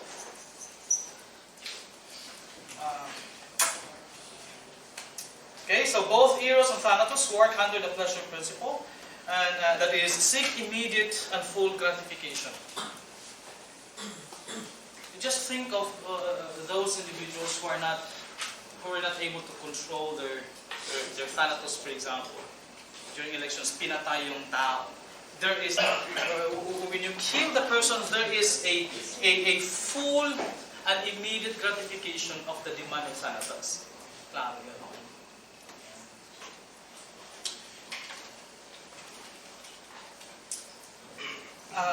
And according to Freud, this necessity is imperative in as much as these instinctual mechanisms obey organic laws. Wala tayong magawa. Human beings as we are, we always have this. This is organically tied to our psyche or personality. For Freud, this is the dynamics of life. Life is in conflict and compromise between these two trends. However, these two conflicting forces within the individual are brute organic forces, according to Marcuse, which stem from the individual's organic makeup. As human beings, again, as we are, we have this. And therefore, initially disregard the necessity of life in common. I don't need to explain that farther. It's very clear. Society has that. The killings that we have, all the murder, all the crimes, it's actually explained through Freud, psychoanalysis, the notion of theories of finiteness. They are, therefore, according to Freud, perilous and would cause destruction to the individual in particular and to life in common in general if left unchecked. So again, as much as possible, we have to repress that, according to Freud. For this reason, according to Freud, the individual has to restrain his or her socially destructive instincts by conforming to some socially useful norms. For example, the norm of do not kill. Through Oedipus complex, for example, Freud explained that in his idea of Oedipus complex. There is the authority of the father. There is the authority of the state. There is the authority of the church that says you should not kill. So we are able to tame our instincts by following norms, laws. This is why Freud fully accepts and justifies the necessity and virtue of repression. Okay. Wala tayong magawa, according to Freud, repression is necessary. Eros and Thanatos, which work under the pleasure principle, must bow down to the rule of the reality principle. The reality principle is the set of demands that the individual has to take into consideration and which society enforces upon him or her via rules, norms, and prohibitions simply so that human life can be maintained given the limitations and constraints that stem from the natural and social environments. Freud argues, civilization has to use its utmost efforts in order to set limits to man's aggressive instincts and to hold the manifestations of them in check by physical reaction formation. In short, we need repression. So that's the biological explanation. Later on, I will explain this dynamics, how ego controls it, and how superego is instituted. I will discuss that on the next page. But let me proceed to the next reason why Freud argues repression is necessary. So this is biological. Again, there is a need. The second reason why Freud argues for the repression of the instincts is economic or economical. Freud also believes that the repression of the human instincts is enforced and sustained by what he calls by scarcity or ananke. There is a need. There is scarcity. Later on, I will argue following Marcuse that labor is indeed necessary.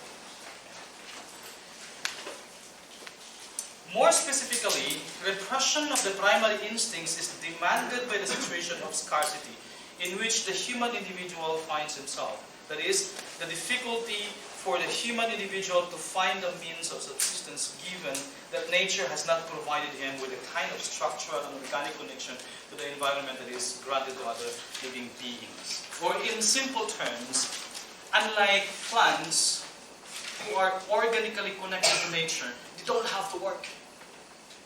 Right?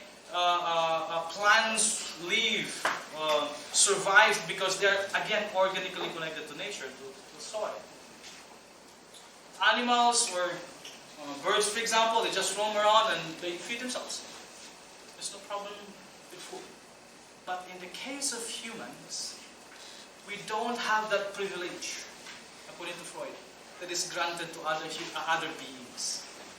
If we don't work, we will die. Right? We cannot just put our hands on the river and extract nutrients from the river. That's impossible. You have to eat, and you have to work for that object, for that food. So there is scarcity, especially in the past. You know? So this irreducible situation of existential precariousness, Freud calls that existential precariousness. We are not organically connected to nature. And so we don't survive if we don't work. It's granted, this irreducible situation of existential precariousness, which is both economic and organic, is captured in the concepts of ananke, or scarcity. Ananke is the underlying principle of the reality principle. Ananke, in particular, forces the human person to work in order to survive. If you don't work, you die, according to Freud. In order to simply put food on the table, clothes on our skin, and shelter over our head. And since the society in the past has not means enough to support the life of its members without work on their part, according to Freud, it must see to it that the number of these members is restricted and their energies redirected or directed away from sexual activities onto their work. We have to be careful that, we have to take notes that when Freud used the word sexual satisfaction, he was not just talking about sex. The satisfaction that I get from smoking is sexual for Freud. The satisfaction that you get from buying a nice shoes or a laptop is sexual for Freud. Okay. Now, the idea here is, in other words, because there is scarcity, Freud said, because the instincts have the tendency to, there's a demand of the instincts to just sit down there and enjoy. Freud said, because of scarcity, we cannot afford not to go to work. And so, the idea of repression again, it has to be repressed, that need to just sit down and do nothing. There's a need to rechannel that, redirect that into productive work. Because Freud argues, it's impossible for us to conceive of a society wherein everybody just, if they don't feel like going to work, they just stay at home. I'm not feeling like going to work today. I will just stay at home. What if, in a very blunt or in a very simple way of explaining it, what if everybody of us has that, everybody of us will grant immediate, again, gratification to that demand, that we will not go to work? Freud said that will cause destruction based on scarcity, because there's a need to work and to survive. Freud said that will cause destruction not only to yourself, but to the entire society. Just think of the reality of protests. The Silliman 3 years ago protested, the faculty union protested, and we don't go to work. The university was paralyzed. Same with the entire society. If we don't go to work, society will not survive. Society will not progress.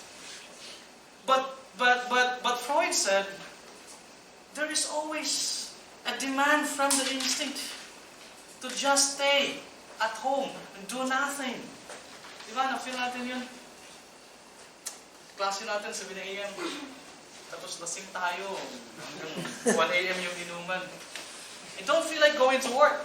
But Freud, every time I had that feeling, or I have that feeling, Freud will always remind me. He will ring a bell, Jeff, go to work. Just you have to wake up and continue with your research. Because that's the way to progress.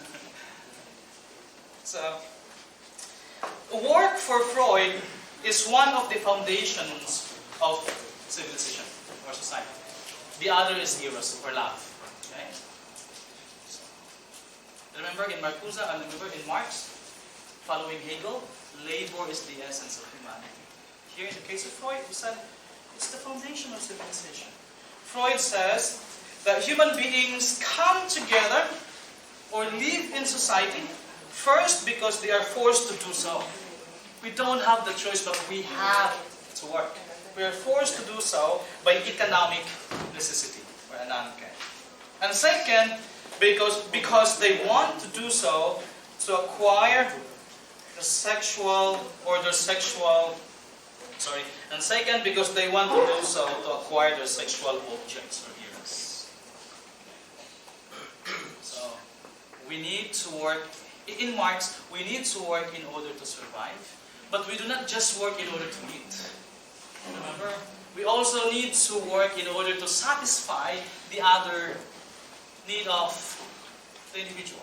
The need for beauty, for example. In the case of Freud, we have some, it's normal to have some sexual desires. Like, you want to build a nice home. You want to have a nice car. You want to have a nice laptop. For Freud, that is a sexual desire. And again, that is organic in us. We do not just live in order to eat and survive. There is also that need. In other words, the wants are necessary because it's part of our being human. Now, this necessity of work comes into direct opposition with the erotic instincts, and thus demands a thorough repression of libido, because direct libidinal fulfillment comes in the way of efficient work. When the task is difficult, when the result of the review of the paper is too harsh, and it's almost a rejection, the id said, wag na lang, hirap yan. And Freud said that's normal, because that's built in our structure as human beings. But Freud said, you have to repress that. Every time there is a call for lagay-lay, every time there is a call for just do nothing and don't take responsibility, Freud always comes to the mind. You have to repress that. And the repression of that instinct, either from the vantage point of economics and biology, again will lead to the humanization of the animal in man and progress in society. The pleasure-seeking instincts must give way, according to Freud, must give way to the non-libidinal work. Erotic impulses can thus provide the source of the energy that is redirected into work. This gives a more precise image of the repression demanded by Ananke. Not destruction of instincts, but rechanneling. Instead of staying at home, you go to work.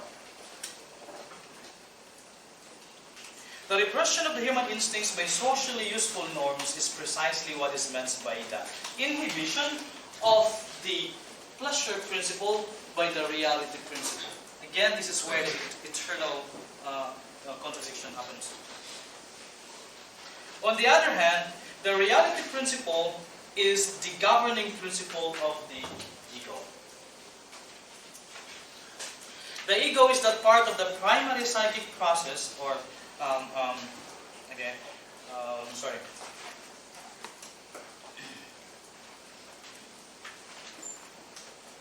Sorry, I skipped the other paragraph. The repression of the human instincts by socially useful norms is precisely what is meant by the inhibition of the pleasure principle by the reality principle. And to see now how this dialectic of pleasure and reality principle plays out in the formation of the subject, the Foucauldian notion of the formation of the subject, because as I explained in the introductory part, humans is a product, is a social historical construct. In the formation of the subject, let us discuss briefly Freud's account of the opposition between the pleasure principle and the reality principle, and between the id and the ego. Okay? So on the one hand, the pleasure principle is the governing principle of the id. That's it. The id is that part of the human psyche which remains entirely unconscious. We have the idea of tip of the iceberg. It's the id. It's the ego. Because the ego is part of the id. It's part of the id. It is that part of the id that has come in contact with reality.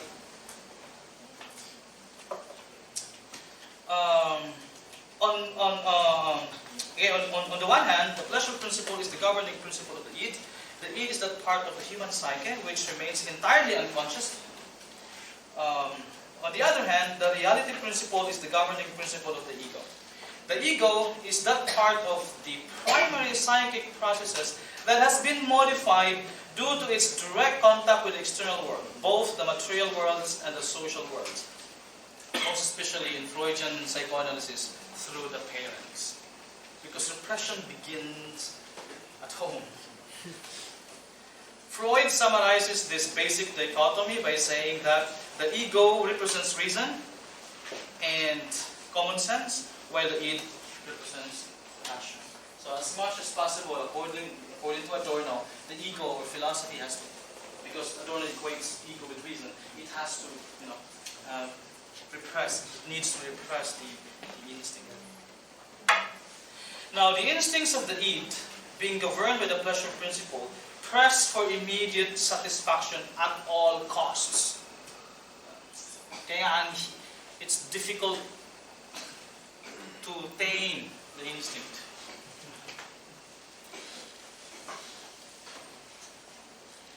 Like Jeffry, right?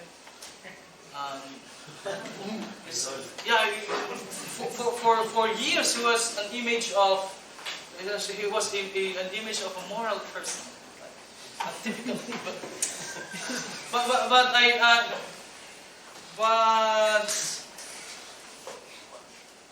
But we laugh. But that's normal. Di na lang sana sinabi dito.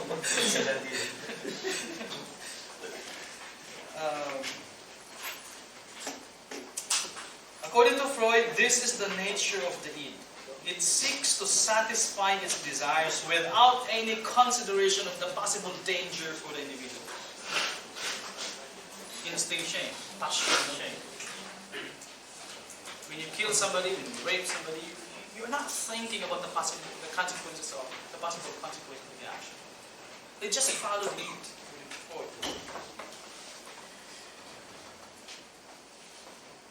Okay? So the id seeks to satisfy its desires without any consideration of the possible danger for the individual. According to Freud, the ego intervenes at this point to take into account the demands and constraints from material reality and social worlds. That is why, again, the intervention of the ego represents humanization of the person. Sasabihin ng ego sa id, di pwede. Diretso ka sa priso,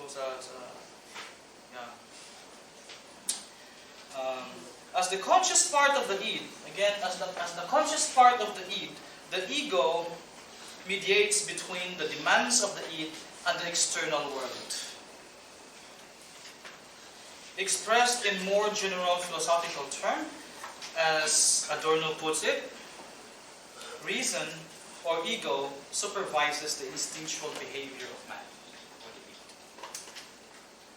Now, the ego uses the observation of the external world through the senses, its memory of past experiences, and more particularly the knowledge of social rules and prohibitions gained through past social interactions to capture instances of harmless satisfaction and impose them upon the ego.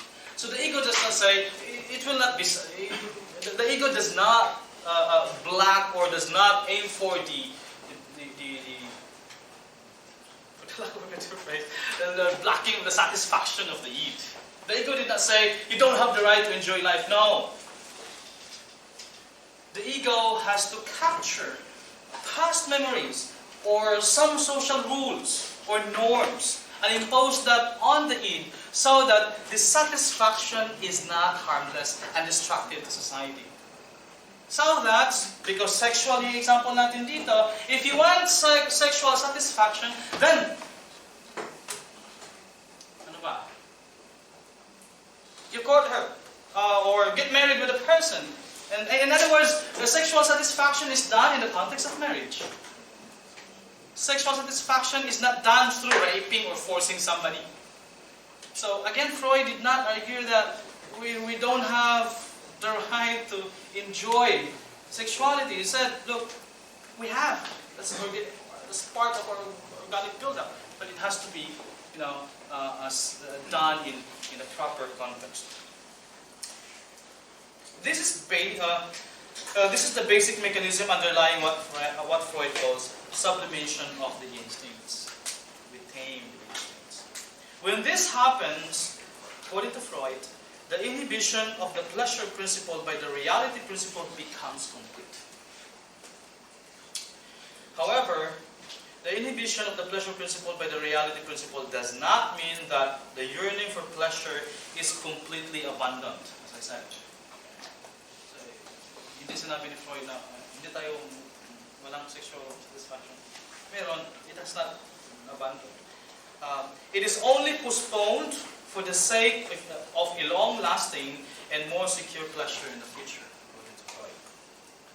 As Freud argues in his seminal work, or seminal essay, Beyond the Pleasure Principle, the postponements of satisfaction is only a step on the long, indirect road to pleasure.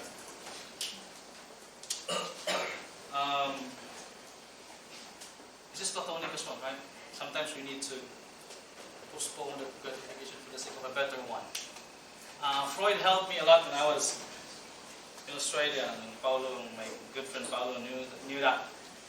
It was very hard for me. I cried a lot and blah blah blah because it was the first time I was away from my family. But Paulo and my supervisor kept telling me, "Oh, wala din yun. Just think of the PhD at the end of the day. Just think of the product of that suffering." And indeed, it's true. So we need to postpone the satisfaction of the instincts for a better satisfaction in the future. Because the idea is, I was about to quit and go home. Ang hirap. But I was so blessed that there was a good guy who went first and helped me a lot in Australia. And I think this is I don't want to sound sentimental, but he's here. I want to thank that guy in front of you that he really helped me a lot financially. Pinahiram ako ng pera.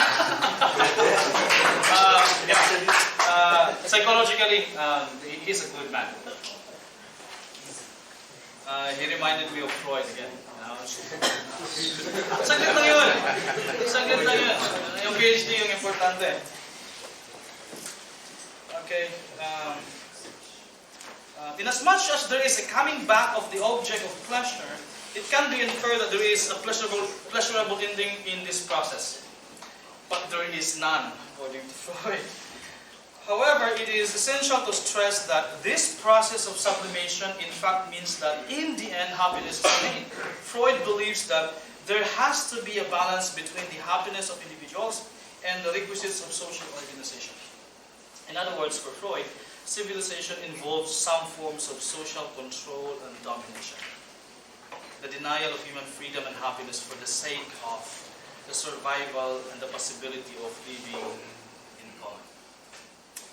So for Freud, that's the least that we can have. The oscillation of suffering and happiness, suffering and happiness, suffering, happiness, that's it.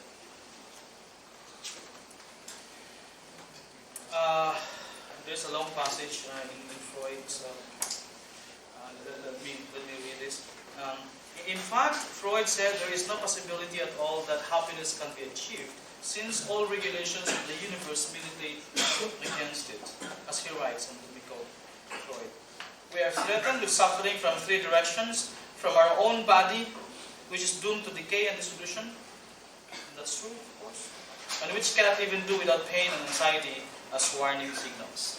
So biologically speaking, we are doomed to suffer pain, physical pain, emotional, psychological. From the external world, which may rage against us with overwhelming and merciless forces of destruction, landa, calamities, natural calamities, and all stuff for that matter.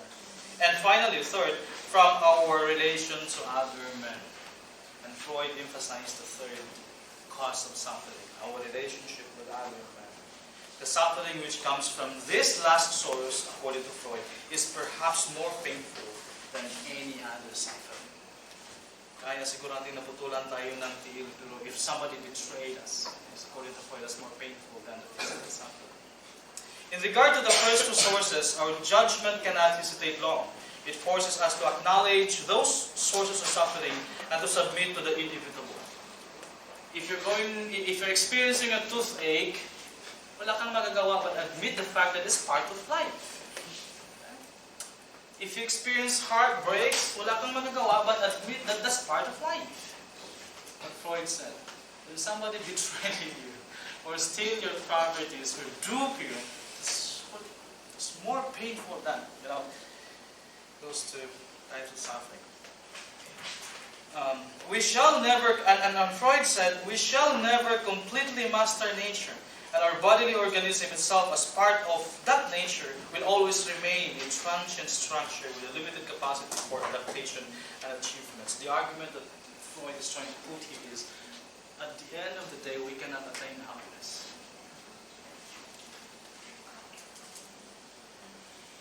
As regards the third and social source of suffering, we do not admit it at all, according to Freud. We cannot see why the regulations made by ourselves should not, on the contrary, be a protection and a benefit for every one of us.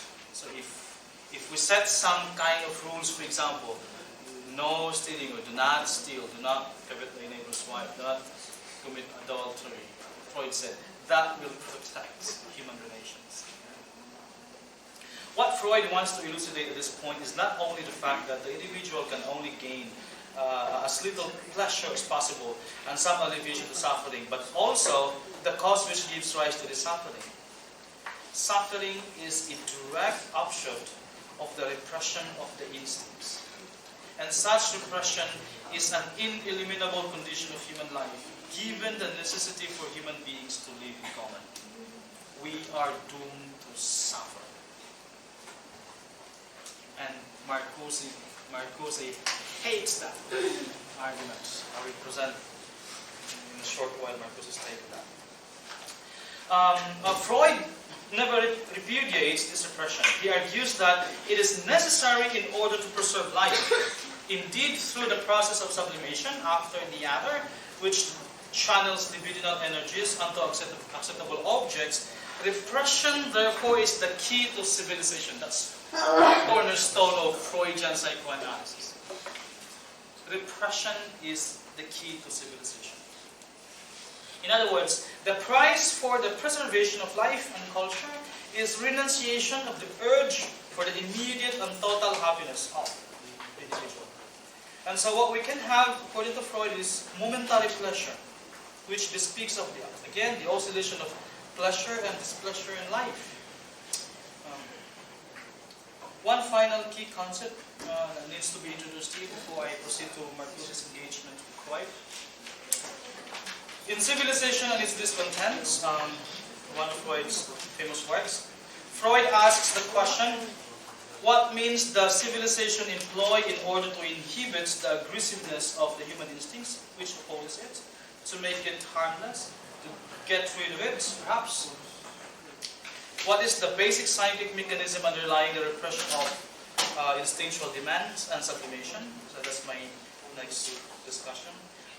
That's where the notion of superego comes in. Aggressive and instinctual forces in man can be tamed as the ego opposes to the immediate and urgent demands. The demands stemming from social life, the rules and prohibitions learned through social interactions, notably the moral education and punishment exercised by the parents of the young child. This process of moral and social learning leads to the internalization of social norms and commands, the creation in the ego of a psychic instance that represents within these external social forms. Freud, of course, influenced Foucault, Marcuse, and many other. When in Marcuse, for example, and in Foucault, when Foucault argued that it is now, after we internalize the values of the system, it is now the individual who controls himself or herself. That's very Freudian. Freud argues that the ego internalizes all these values, all these rules, and once we internalize that, the individual can now proceed to controlling its own self. Instinctual forces are thus tamed by the ego, thanks to the institution of the superego.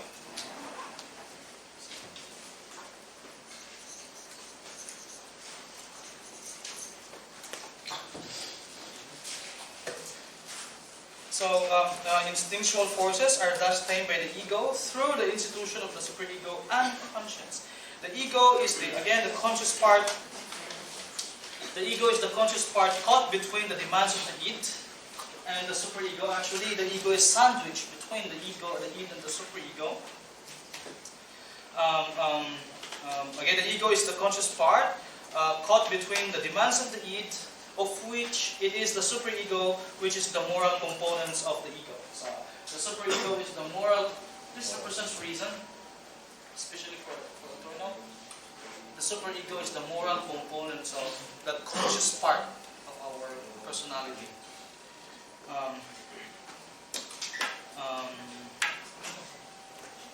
And which was formed following the ego's contacts with social objects. So when the ego, when reason knows norms, rules in the society, the superego is instituted, created. In the question of lay analysis, Freud describes the superego as the special agency of the ego, so it's part of the ego, of course, which turns against the ego as it imposes upon it a kind of moralistic rule. So as to the question, how is the domination of the id becomes possible? Freud said through the institution of this. The superego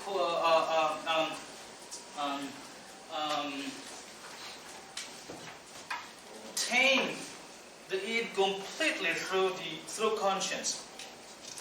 The superego is as the moral component of the ego has its origin in the process of overcoming what Freud calls Oedipus complex. It's a very famous aspects or part of Freud's psychoanalysis, the Oedipus complex. And this is Oedipus complex is a normal stage in human development where the growing child experiences a sexual desire with the parents of the opposite sex, and a concomitant sense of rivalry with the parents of the same sex. In the case of the male child, the little boy develops a sexual desire with the mother and views the father as an obstacle. This is Freud. Which eventually results in the child's wish to get rid of the father. According to Freud, the solution to this problem, this Oedipus complex, is the repression of the sexual drives of the child through the identification with a moralistic figure. This in turn makes the acceptance of the broader social regulations all that easier, as the moralistic figure, usually the father, serves as a channel for all later social and moral repressions and prohibitions. So there was the authority figure in the family, the father. So the moment the child rebels against the father, Freud said the moralistic rule has to repress the desire. And so repression begins at home with the dynamics, with the complex. And Freud said, once the repression of the child becomes complete, it's easier then for society. It's easier for the child to follow rules in the society.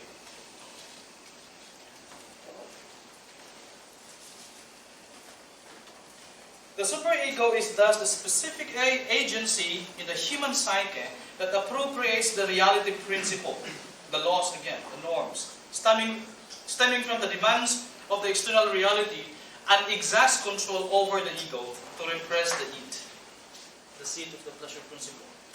So, under the bunad, palaging pinupukul yan, the superego's ego to control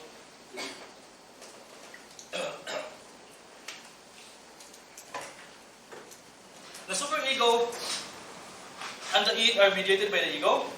In Freud's analysis, the ego is thus sandwiched between the id and the superego. It plays the significant role in striking the balance between the selfish demands of the id and the imposition of a stern moralistic rule as expressed by the superego. Palaging under pressure si ego eh. When overburdened by its tasks, the ego exerts some defense mechanisms such as denial. Okay? So that in research, for example, or for example, we have the claim in science that the attention span of the children, of the students, or of the human person is just 25 minutes. Sabi ng ego, 25 minutes lang kailangan namin. Sabi ng superego, hindi yan totoo. You can go beyond 25 minutes. Magko-complain si ego eh. Si superego yung mag-detain din sa kanya. So again, when overburdened by its tasks, the ego exerts defense mechanisms such as denial and repression. Magre-rebel siya against superego. But because of conscience, wala siyang magawa. He has to follow. Hala ka, kung hindi ka maniniwala sa Panginoon, you will go to hell.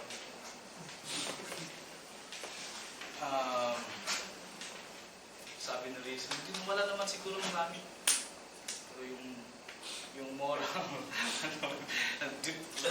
is embedded in us, you know, will say, yeah, go to church. So conscience, through the superego, watches over the ego's actions and intentions and exercises censorship on that. Reason in it. Sometimes the reason that is why in advertisements they have to bypass reason kasi the ego, the reason will question. Rebellion. But the superego always, impose some moralistic rule. Ito yung dapat gawin, ito yung dapat gawin, ito yung dapat gawin. In this manner, the aggressive instincts in the individual are weakened or disarmed, and a well-functioning human society becomes possible. But as can be seen, this requires an unconditional submission of the ego to the superego. Repression is still the key to civilization. So what results from this process is the sense of guilt, the sense which the ego has of being watched over by the superego in every one of its actions and intentions. Freud shows that this is how civilization ought to be. That the aggressive instincts give way to social norms, even if it reinforces the sense of guilt in us. As Freud maintains, every little advance in civilization should carry along with it a proportionate degree of guilt. And for Freud, this is the price of civilization. Like I said, yeah, that's the price of civilization according to Freud. Suffering is a direct offshoot of progress in civilization. That's the key intuition of Freud's psychoanalysis.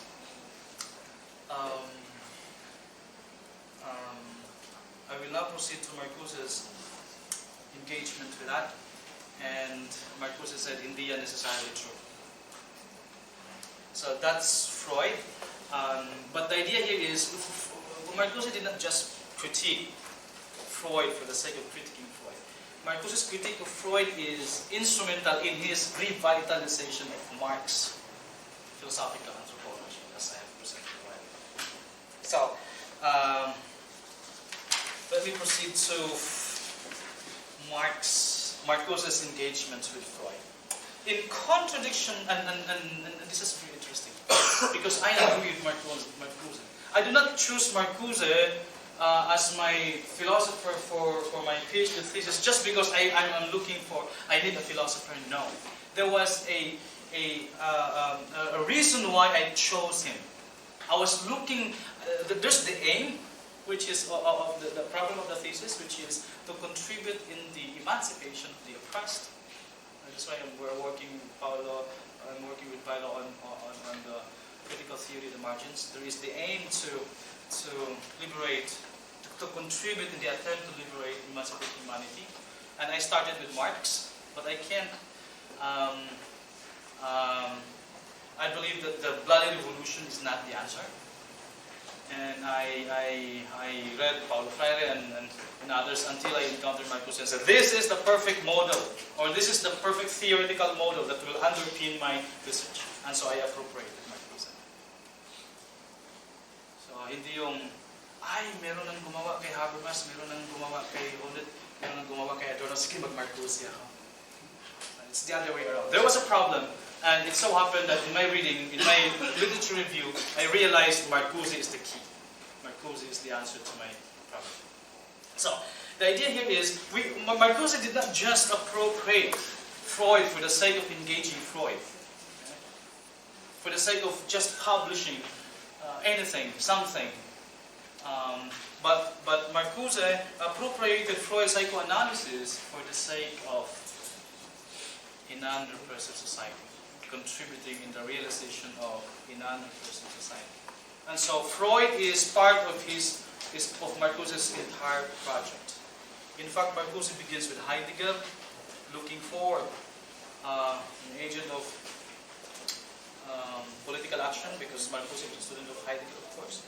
But he found in Heidegger some insufficiency, and so he proceeded with Hegel, and then Hegel helped him a lot, and then there was a lot, and then he proceeded with Marx, and then there was a lot, and there is, and then he proceeded with Freud. So I'm now in Marcuse's appropriation with Freud. In contradiction to Freud's claim that the individual cannot live under the pleasure principle, Marcuse's fundamental belief is that the goal of life is not merely security, but happiness.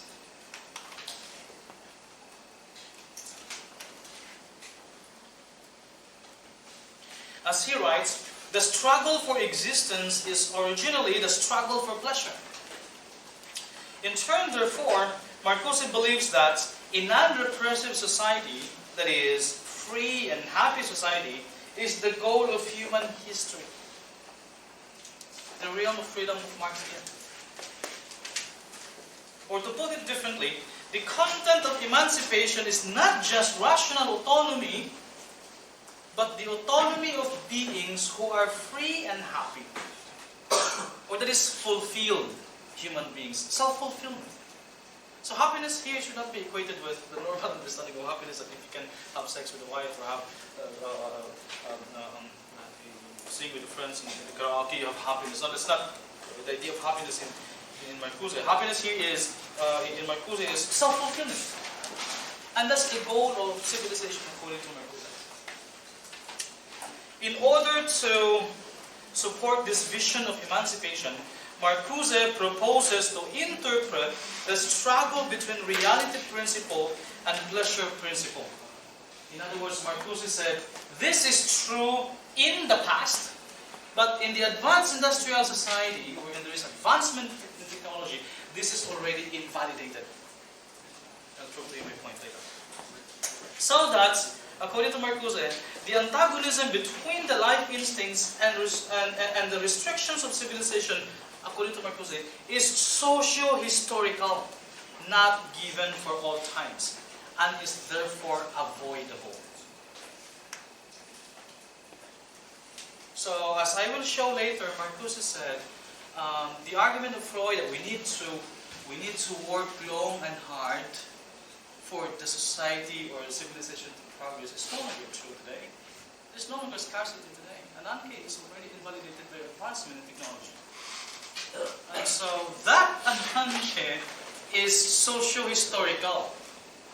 We need to say it's just part of the development of history. So there was a moment in history that we have scarcity.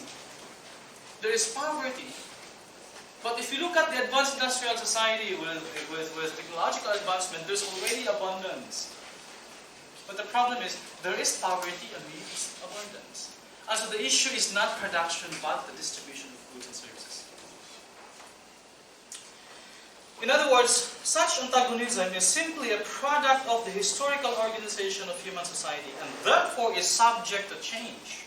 We can produce the kind of society that we want to have. Live.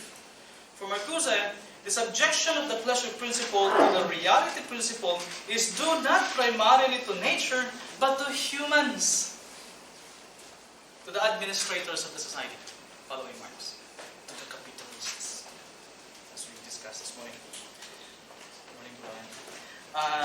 It is important to note that the purpose of Marcuse's engagement with Freud's theory of instincts is not so much to criticize the contradictions of Freud's thoughts, nor is Marcuse concerned with the epistemological aspects of Freud's theory of instincts. So when he read Freud, Marcuse was very selective. He just appropriated that aspect of Freudian psychoanalysis, which is helpful to his project of human liberation.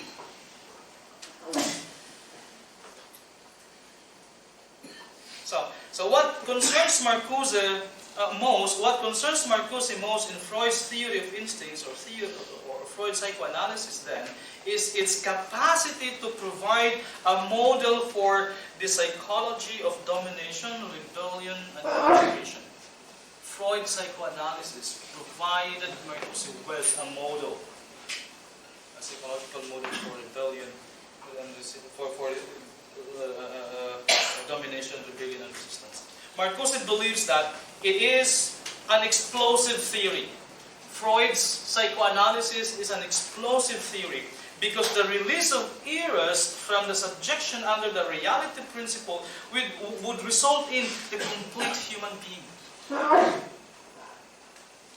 One in particular that could easily be united with the full human being of the young Marx, the previous part of the discussion.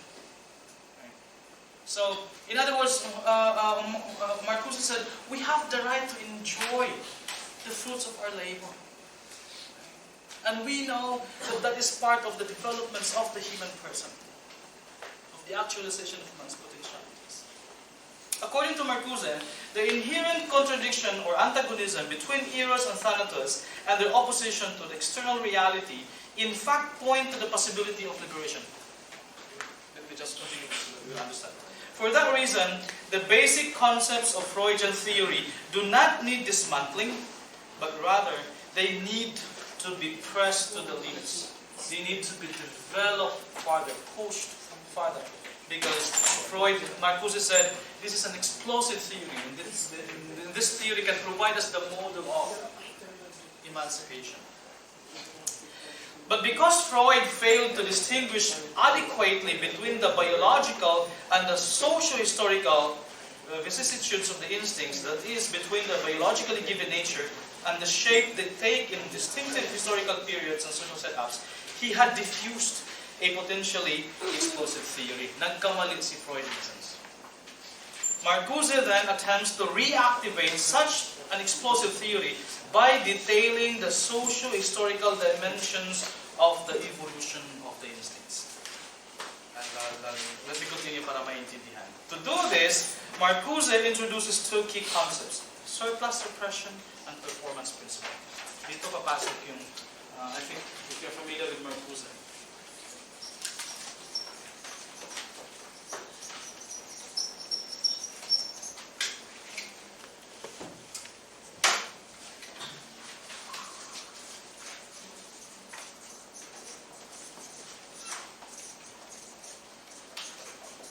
Ito yung result ng pagmere ni Marcuse ng Marx sa Ocay. According to Marcuse, because Freud failed to see the historical aspect of the development of the instincts, Freud believed that this is eternal. But again, as I already explained, because of the advancement in technology, because of the advancement in the society, this is no longer true. Scarcity is in principle addressed already through the development in science and technology. Wala nang problema sa production. So it's now more on how we distribute goods and services. But of course we have to take note that when it comes to the basic instincts, id and thanatos, Marcuse said, yes, of course, we have to repress that. As I explained, as I will explain later. Of course, we have to continue to repress the basic instincts. But Marcuse said, this is what Freud failed to see, that this is historical in nature. So that, if you talk about work, labor, the pleasure principle or this reality principle is no longer binding. Ananke is already addressed. However, because the society is managed by the capitalists and their intention is to extract more profit, they have to invent some mechanisms in order to perpetuate the repression. So that this is no longer, in relation to Ananke, this is no longer holding or this is no longer a reality. This is also not a reality. But pleasure principle is replaced with surplus repression. And the performance principle is, the reality principle. So, to do this, Marcuse introduces two key concepts: surplus repression and performance principle. Marcuse employs these concepts to argue that human history can be divided very schematically into two phases. First, a phase which lasted until the modern age. This was the age of scarcity. There was that moment in history wherein there is a scarcity, in which some form of social domination was necessary in order to deal with scarcity and lay the technological foundations for abundance. That's when we have to work long and hard. That's when we have to come together as a group and work long and hard in order to produce food for everybody in the society. But that's in the past according to Marcuse. And second, a new phase in which the advancement of science and technology, which successfully answered the problem of material necessity, repression becomes needless. So that, for example, with the idea of automation, we can just, in principle, let the machines do the work for us. And instead, do other things from the Marxian perspective that will contribute in the full realization of our potentialities. We can just have 2 loads every semester, like what Australian and I think US scholars are having, and spend the rest of the free time for family, for friends, for church activities maybe, for political activities and other activities that are necessary for the full realization of one's potentialities, as we discussed in the early part of the paper. So hindi na kailangan pang magtrabaho, hindi natin kailangan yung 24 units load. Pwede namang 2 lang eh. O pwede namang 6 lang. O 12 lang. Pero hindi pwede kasi may kapitalista eh. They have to extract more profit. Okay? So again, there are two phases in history according to Freud, according to Marcuse, in terms of anarchy. There was a moment where there is scarcity, but now we have abundance. And so repression, the argument is repression or long and hard labor is no longer necessary. So we can even reduce the 8 hours per day of work, as recommended by Marx in the Communist Manifesto, into 4 hours a day. And that's possible if we just want to. Surplus repression is a form of repression that is necessitated by social domination, and top of and beyond repression that is necessary to organize society and production in times of scarcity. It is an additional control in a surplus labor. It stems from Marx's notion of surplus labor. Marcuse used the word surplus repression. It is an additional control which arises from the specific institution of domination. In other words, surplus repression is supplementary to necessary repression, which can be eliminated with the advancement of technology. Marcuse creates this notion as the counterpart in instinctual and social life to Marx's surplus value. In Marx, for the surplus value to be extracted from labor power, adequate social structures must be in place which ensures the surplus repression, which ensure that a surplus of repression prevents workers from rejecting the extra effort demanded of them and indeed forces them to accept these extra efforts. Okay? So, because as I presented this morning, the ultimate source of the capitalist profit is extra labor. Okay? On top of the necessary labor. Now, in order to justify that or even defend that mechanism, the capitalist society has to institutionalize, has to create a system that will underpin, that will support the system. And so the military, the police, and the laws in favor of them, the minimization of wage, and all stuff like that. All of these values and structures or characteristics of that system underpin or support the idea that you have to work at least 8 hours a day. Right? This way, the law is one of the culprits here. The law most of the time favors the capitalist.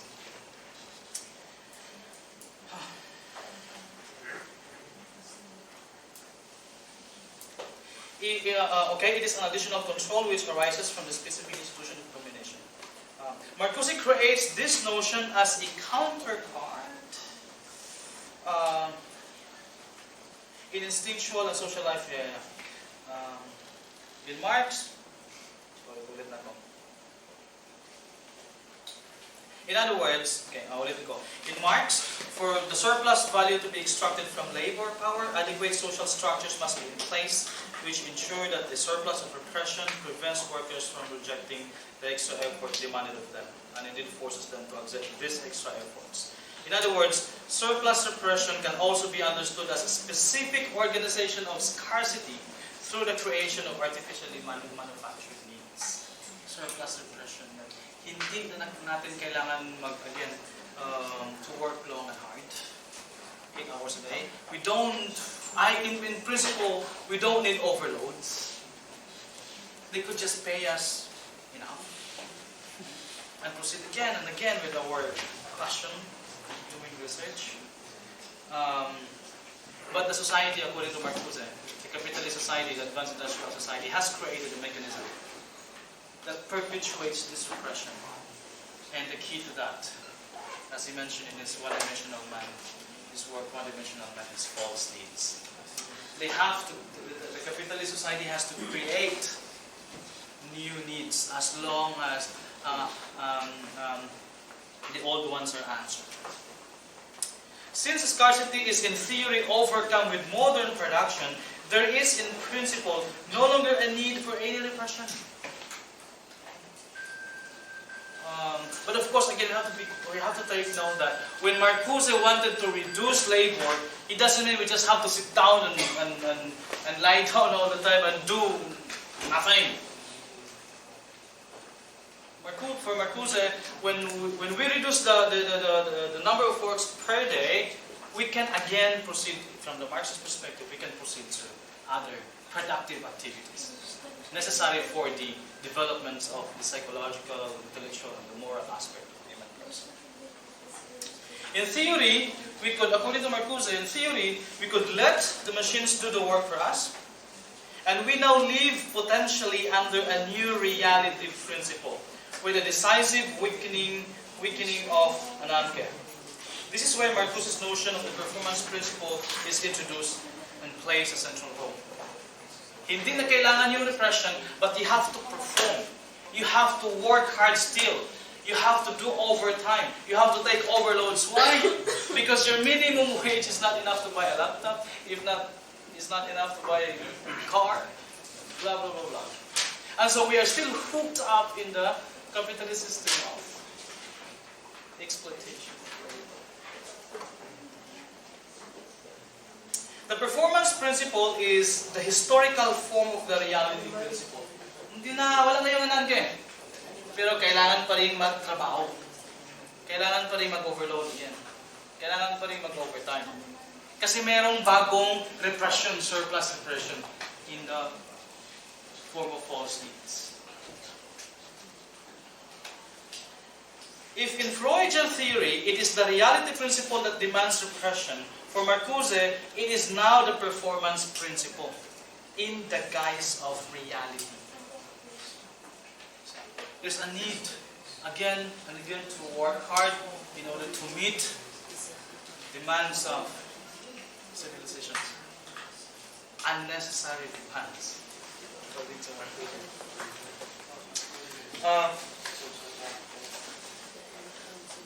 Marcuse justifies his position by claiming that the advancement of science and technology had already put an end to anarchy, or scarcity, which is the main factor in the external necessity constituting the reality principle. Again, anarchy kasi yan. In the past, kailangan, ngayon hindi.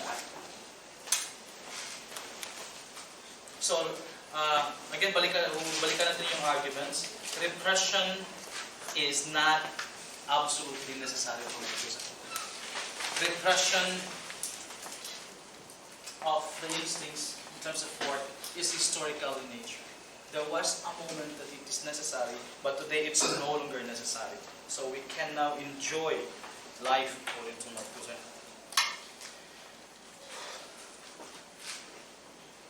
Okay, so Marcuse justifies his position by claiming that the advancement of science and technology had already put an end to anarchy, which is the main factor in the external necessity constituting the reality principle. Marcuse argues the issue, and I quote, the issue of scarcity, which legitimizes the repression in previous civilizations, seem to be untenable now. In the advanced industrial society, the procurement of basic needs is no longer a problem. Think of how much food we have in our supermarkets today. And think of the hunger that the street children and other poor families in the streets of South. Think of it in the face of abundance. Ideally, we could have. May nabasa ko sa Facebook, if we distribute all the resources in the world, no one will suffer from hunger. So it's now on the way these goods and services are distributed that matters, that is problematic. Hindi na yung repression.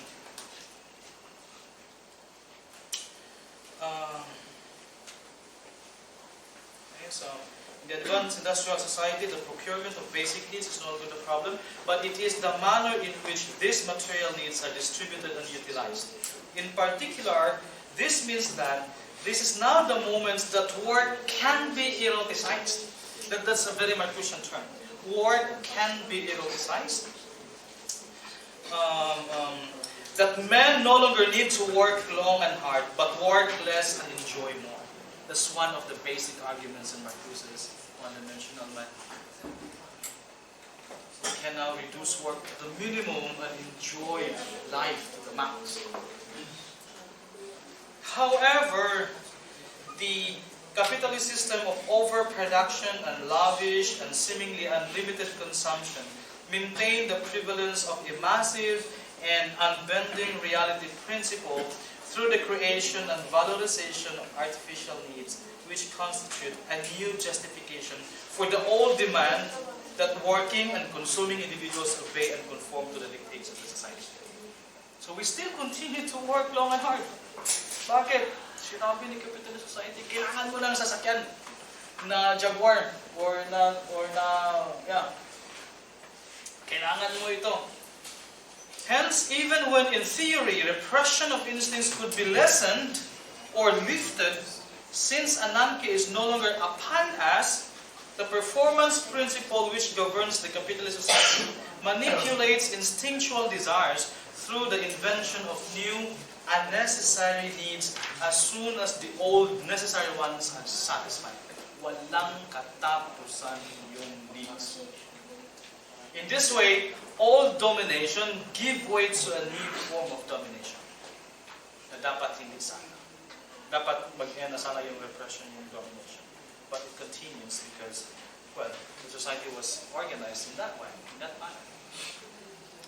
Another important aspect of Marcuse's engagement with Freud is the claim that the institutionalization of surplus repression through the performance principle is made possible by repressive desublimation.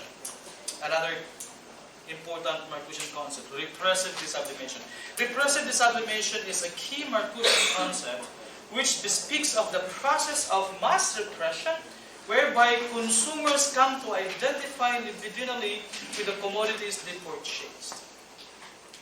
This results in the eroticization of originally non-erotic objects, for example, cars, clothing, house, gadgets, and the likes. There is the identification of our car with a beautiful sexy lady, Winston cigarette, or Marlboro is advertised vis-a-vis or besides a big butt of a beautiful lady, and the like. Here, the demands of the life instincts, originally characterized by polymorphous sexuality, there are stages in the development of sexuality,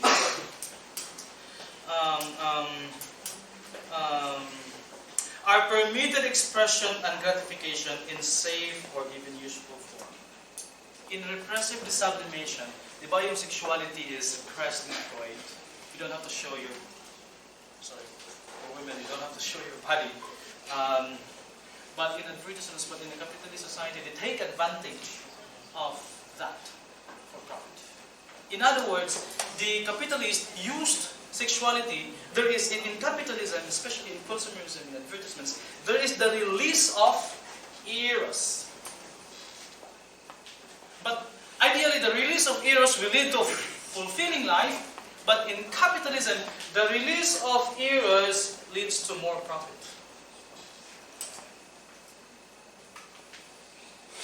We need to buy that object because, look, unconsciously it is identified with somebody who is much more sexy, brilliant, professional looking, stuff like that. But again, balik tayo sa work, sa labor, hindi kayang bilhin. What shall we do? Do overtime. At the end of the day, you are still hooked up in the entire capitalist system of the exploitation of labor. Thus, the demands of the sexual instincts meet fewer taboos. In Freud, it has to be repressed, but in the capitalist society, especially in the advanced industrial society, the demand of eros, of sexuality, meet fewer taboos. And this is crucial. Liberated instincts can be redirected towards productive goals, according to Marcuse, rather than expand for themselves. So, the release of eros can be rechanneled, redirected to other productive activities. Like again, engage in politics or in any social organization. However, this liberation from repression, instead of being synonymous with liberation of the human being, leads to even greater subservience to the economic order and its productivist and consumerist logics. This is because domination now is sustained through the manipulation of the psyche, and also because it now provides forms of gratification through increased consumption. We buy unnecessary things. When we go to the mall, that is why we can extract or we can reconstruct in Marcuse's critical theory a kind of philosophy of technology. If you think of the mall, for example, think of how the mall is, the technology of the mall.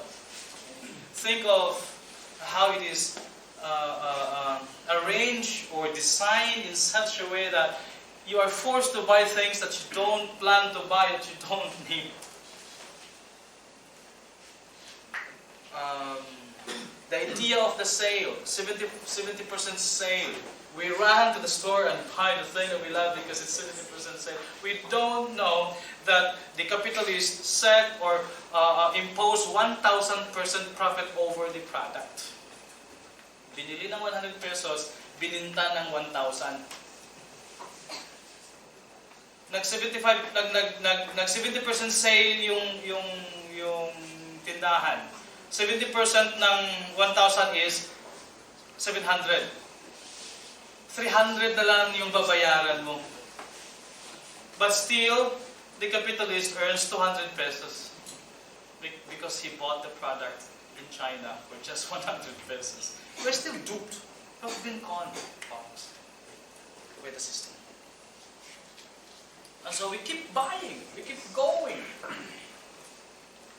Another example in Marcuse is the technology deficit. How technology destroys social bond and prevent us from realizing our potentialities. Before, in the past, of course, I'm not romanticizing. I'm not saying you have to go back to the past now.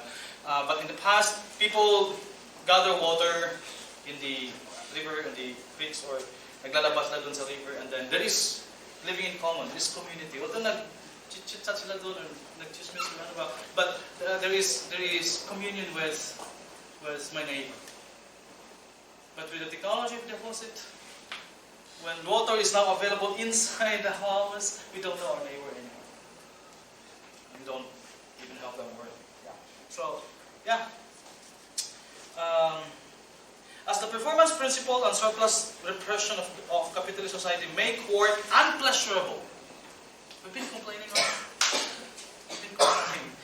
Work is becoming unpleasurable and breed ersatz or artificial individuals with pseudo-freedom. We're not really free. We only feel free when we drink, when we eat, when we... Marcuse's ideal of true liberation instead calls for a new type of individuals who do not repress their sensuous makeup, but cultivate it instead. Even if Marcuse was wrong with his optimistic view of the pre-genital sexuality, his engagement with Freud, of course, and infant polymorphosexuality, and even if his reading of Freud is deficient, because I have to admit, Marcuse's engagement with Freud is very selective. The basic, more general insight can be kept, namely that liberation means a particular, that liberation means in particular a new type of individual, a new type of consciousness. And this is what fascinates me with Marcuse. That is why when I was looking for a philosopher to support my thesis, because I believe that the bloody revolution no longer worked, Marcuse is the best model for me. Because liberation begins now with liberation of the senses, liberation of the mindset, liberation of consciousness. It should begin with that.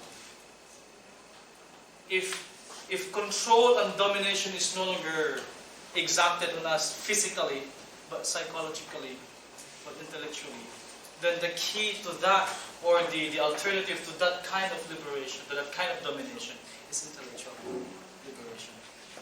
Consciousness of what's going on. And that is why when Paulo introduced critical theory to me, I said, wow, this is what I'm looking for. Of course, I had to admit again. When I went to Australia, I didn't know about critical theory. I was reading Marcuse from an existential point of view. And then I learned that, my critical theory. I said, Marcuse, critical theory is for nothing. Because before I proceed, because this is what we observe in the Philippines. Ito, dinidiscuss namin ni Paulo sa Sydney. Magpupokli kami sa Sydney Opera House. Many of us in the Philippines don't appreciate intellectual history. Kaya nga, our approach in understanding the philosophy is always historical. babalikan natin yung context until, kaya pala ito. That is why tatawaran kami ni Pao before, because some of us in the Philippines view Habermas as a postmodern thinker. Even if we know that Habermas is the number one enemy of the postmodern thinkers. Kasi anything bago is postmodern. Pero hindi natin alam na yung postmodernism pala is a philosophical movement that is ambivalent about the project of reason. And since Habermas is the leading figure in the Frankfurt school that continues the project of Enlightenment of reason, they are enemies. And so hindi pwedeng magiging postmodern si Habermas kasi enemy siya ng mga postmodern thinkers eh. But anyway, yeah, so we need also to talk about those things. So liberation needs a new type of individual with a new consciousness. Contrary to Freud's stance that the individuals must postpone the gratification of their instincts, for Marcuse, the liberated individuals are those who celebrate the gratification of the senses, since Ananke should no longer hold sway over human beings. In this way, the human body, the repression of which is the source of domination, is no longer arrested by the performance principle. Take note, the body is the seat of repression. It is no longer haunted by conscience and the sense of guilt, but becomes the vehicle of liberation. For Marcuse, this is the road to the realization of a non-repressive, free, and happy society. Or to use Marx's words, the realm of freedom. I remember, I'm not, when it comes to Nietzsche, I'm an amateur, or maybe in Foucault, but I encountered the phrase that sexuality is a gift, and we have the right to enjoy it. And that's one of the, but it has to be done in a proper context, of course. That's one of the main arguments in Marcuse.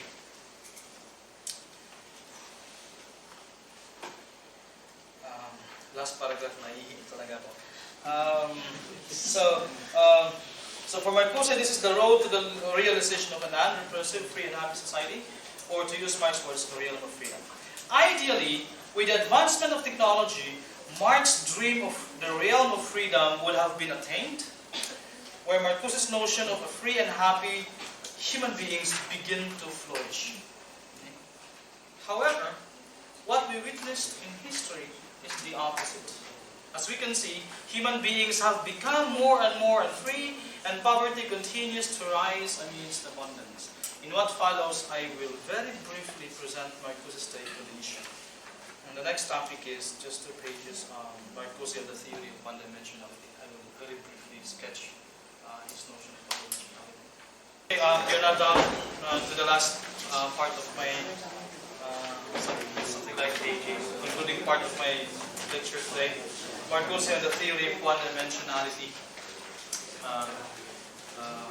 Here I will present specifically his concepts of technological rationality, false needs, and capitalism. And this will complete the justification as to why the transition from capitalism to socialism did not happen, why the revolutionary class had been dissolved in the system. And today we don't have, or there are less political beings who oppose the system. So, just very briefly,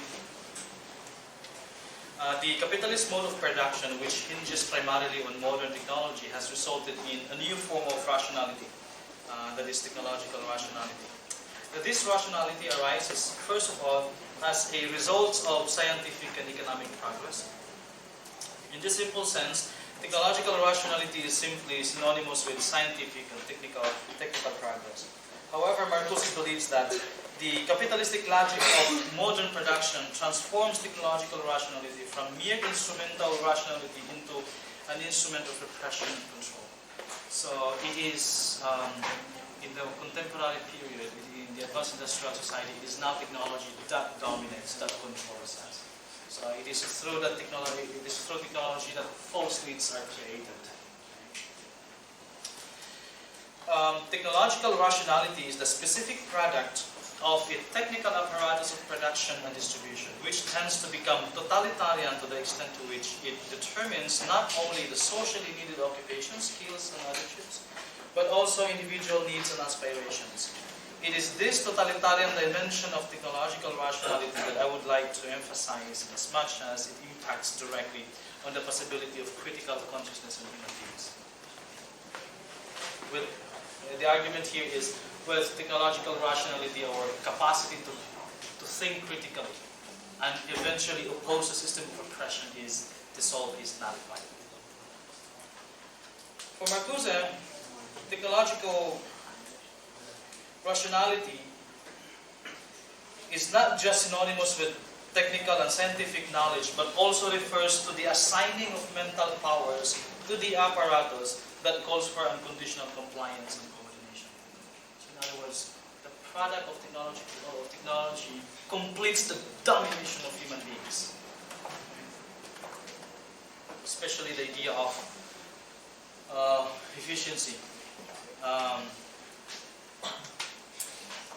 It makes us one-dimensional.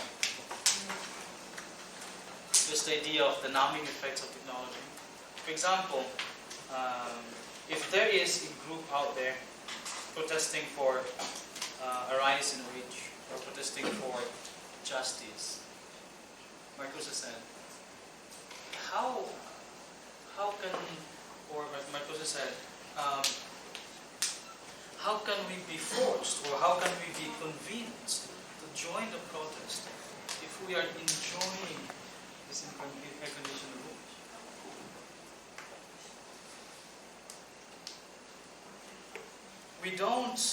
We are becoming apolitical because we are enjoying the fruits of technology.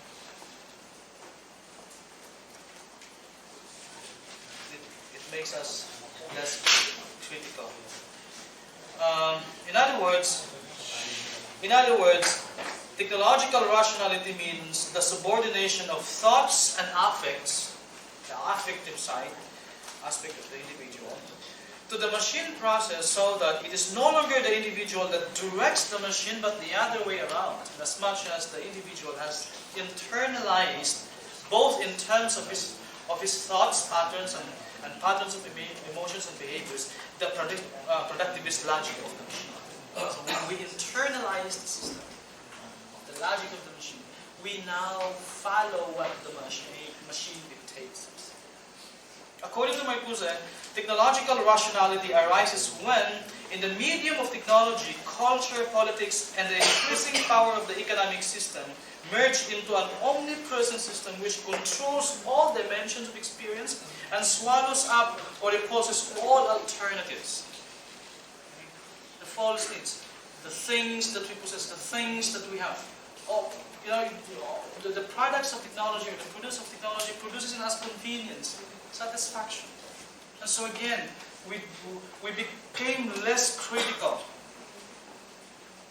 in the face of this technological advancement.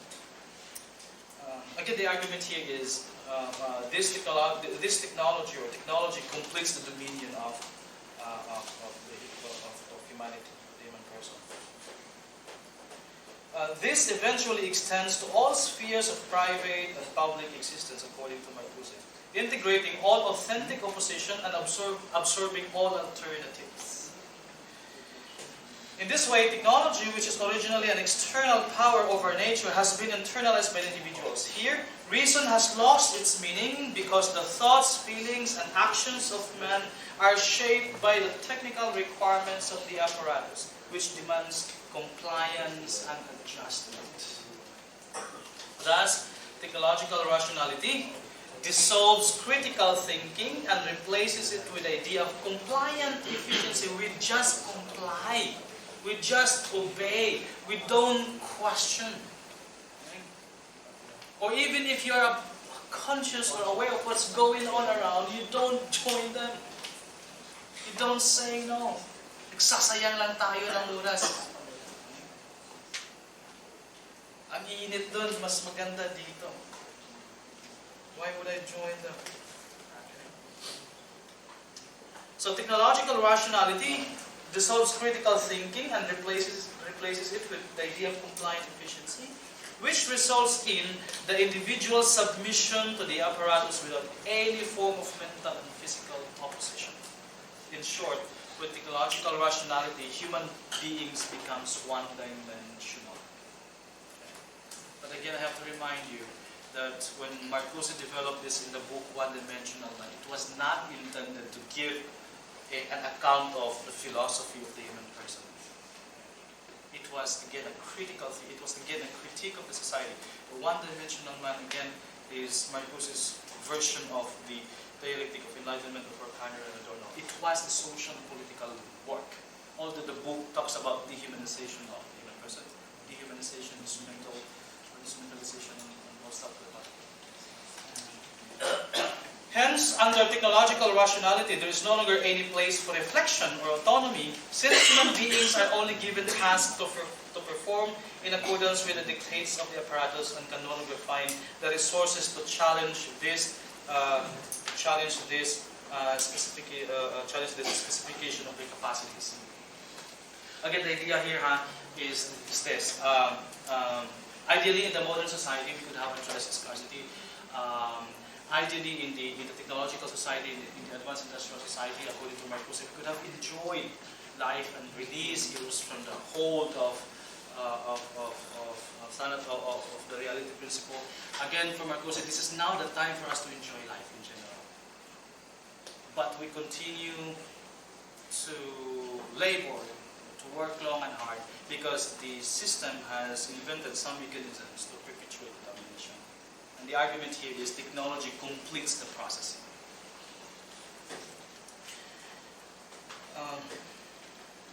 So, technological rationality has effectively and smoothly laid down its power to control humans through the aid of artificial or false needs. For Marcuse, it is false needs above all that facilitate compliance to the prevailing social order, because the spontaneous reproduction of these needs makes the individual more and more insatiable. It makes the human person always feels, and I quote Marcuse, the need to buy a new automobile every other year or third year, the need to relax before television, to eat enriched and soggy bread, and the need to keep up with the neighbors. That's what concerns the human persons who are being mediated with false needs. This principle explains why the human persons, according to Marcuse, remains tied to the long and hard labor in a society that champions efficiency and expediency. This is the time for us to be convenient with life. There's now technology that will assist us, but still we work long and hard. False needs, therefore, as a concrete manifestation of surplus repression, that is why kailangan pa rin yung performance principle, lock up the individual in a chain of technological repression, even if she finds greater satisfaction in it. And lastly, in this way, consumerism is not just viewed as an economic reality, according to Marcuse. That is the way for capitalism to expand production and profits. Consumerism is also the principal culprit of the reduction of the individual into acquiescence, of the dissolution of the human person's capacity to think critically.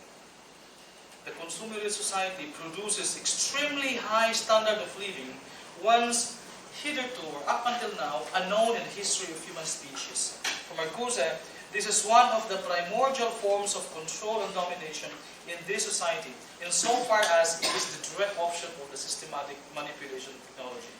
Its outcome is to silence the individual and make him apathetic or even hostile to the idea of dissent. We don't say no anymore. Why would I say no to the system to this repressive system? In fact, I am enjoying the system.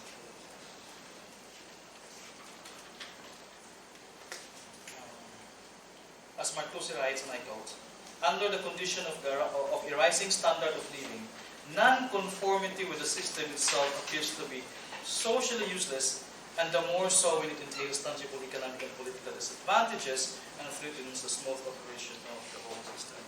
That is why if we talk about a bloody revolution in the United States, in Australia, in Germany, you are crazy. There's no point. Or if you talk about dissent, if you talk about political protest, it's unnecessary because the system is functioning well.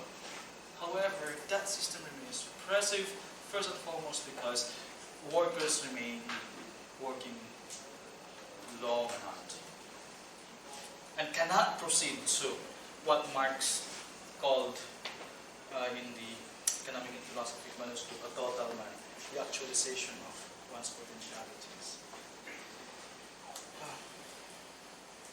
The numbing effects of technology espoused with a high standard of living dissolves all forms of opposition in the society. For how could a people resist this society if domination, which appears in the guise of affluence and liberty, has intruded the entire being from their psyche down to their very instincts and indeed provides a full satisfaction of the human person? How else can they say now, according to Marcuse, if they are enjoying the repressiveness of the system? Marcuse says, it makes no sense to talk about liberation to free men. It makes no sense to talk about surplus repression when men and women enjoy more liberty than ever before.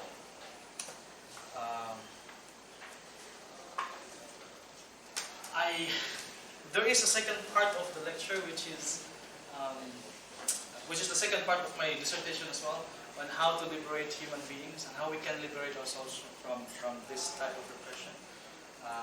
But I think it's beyond my task for today. So that's it. Thank you for bearing with me.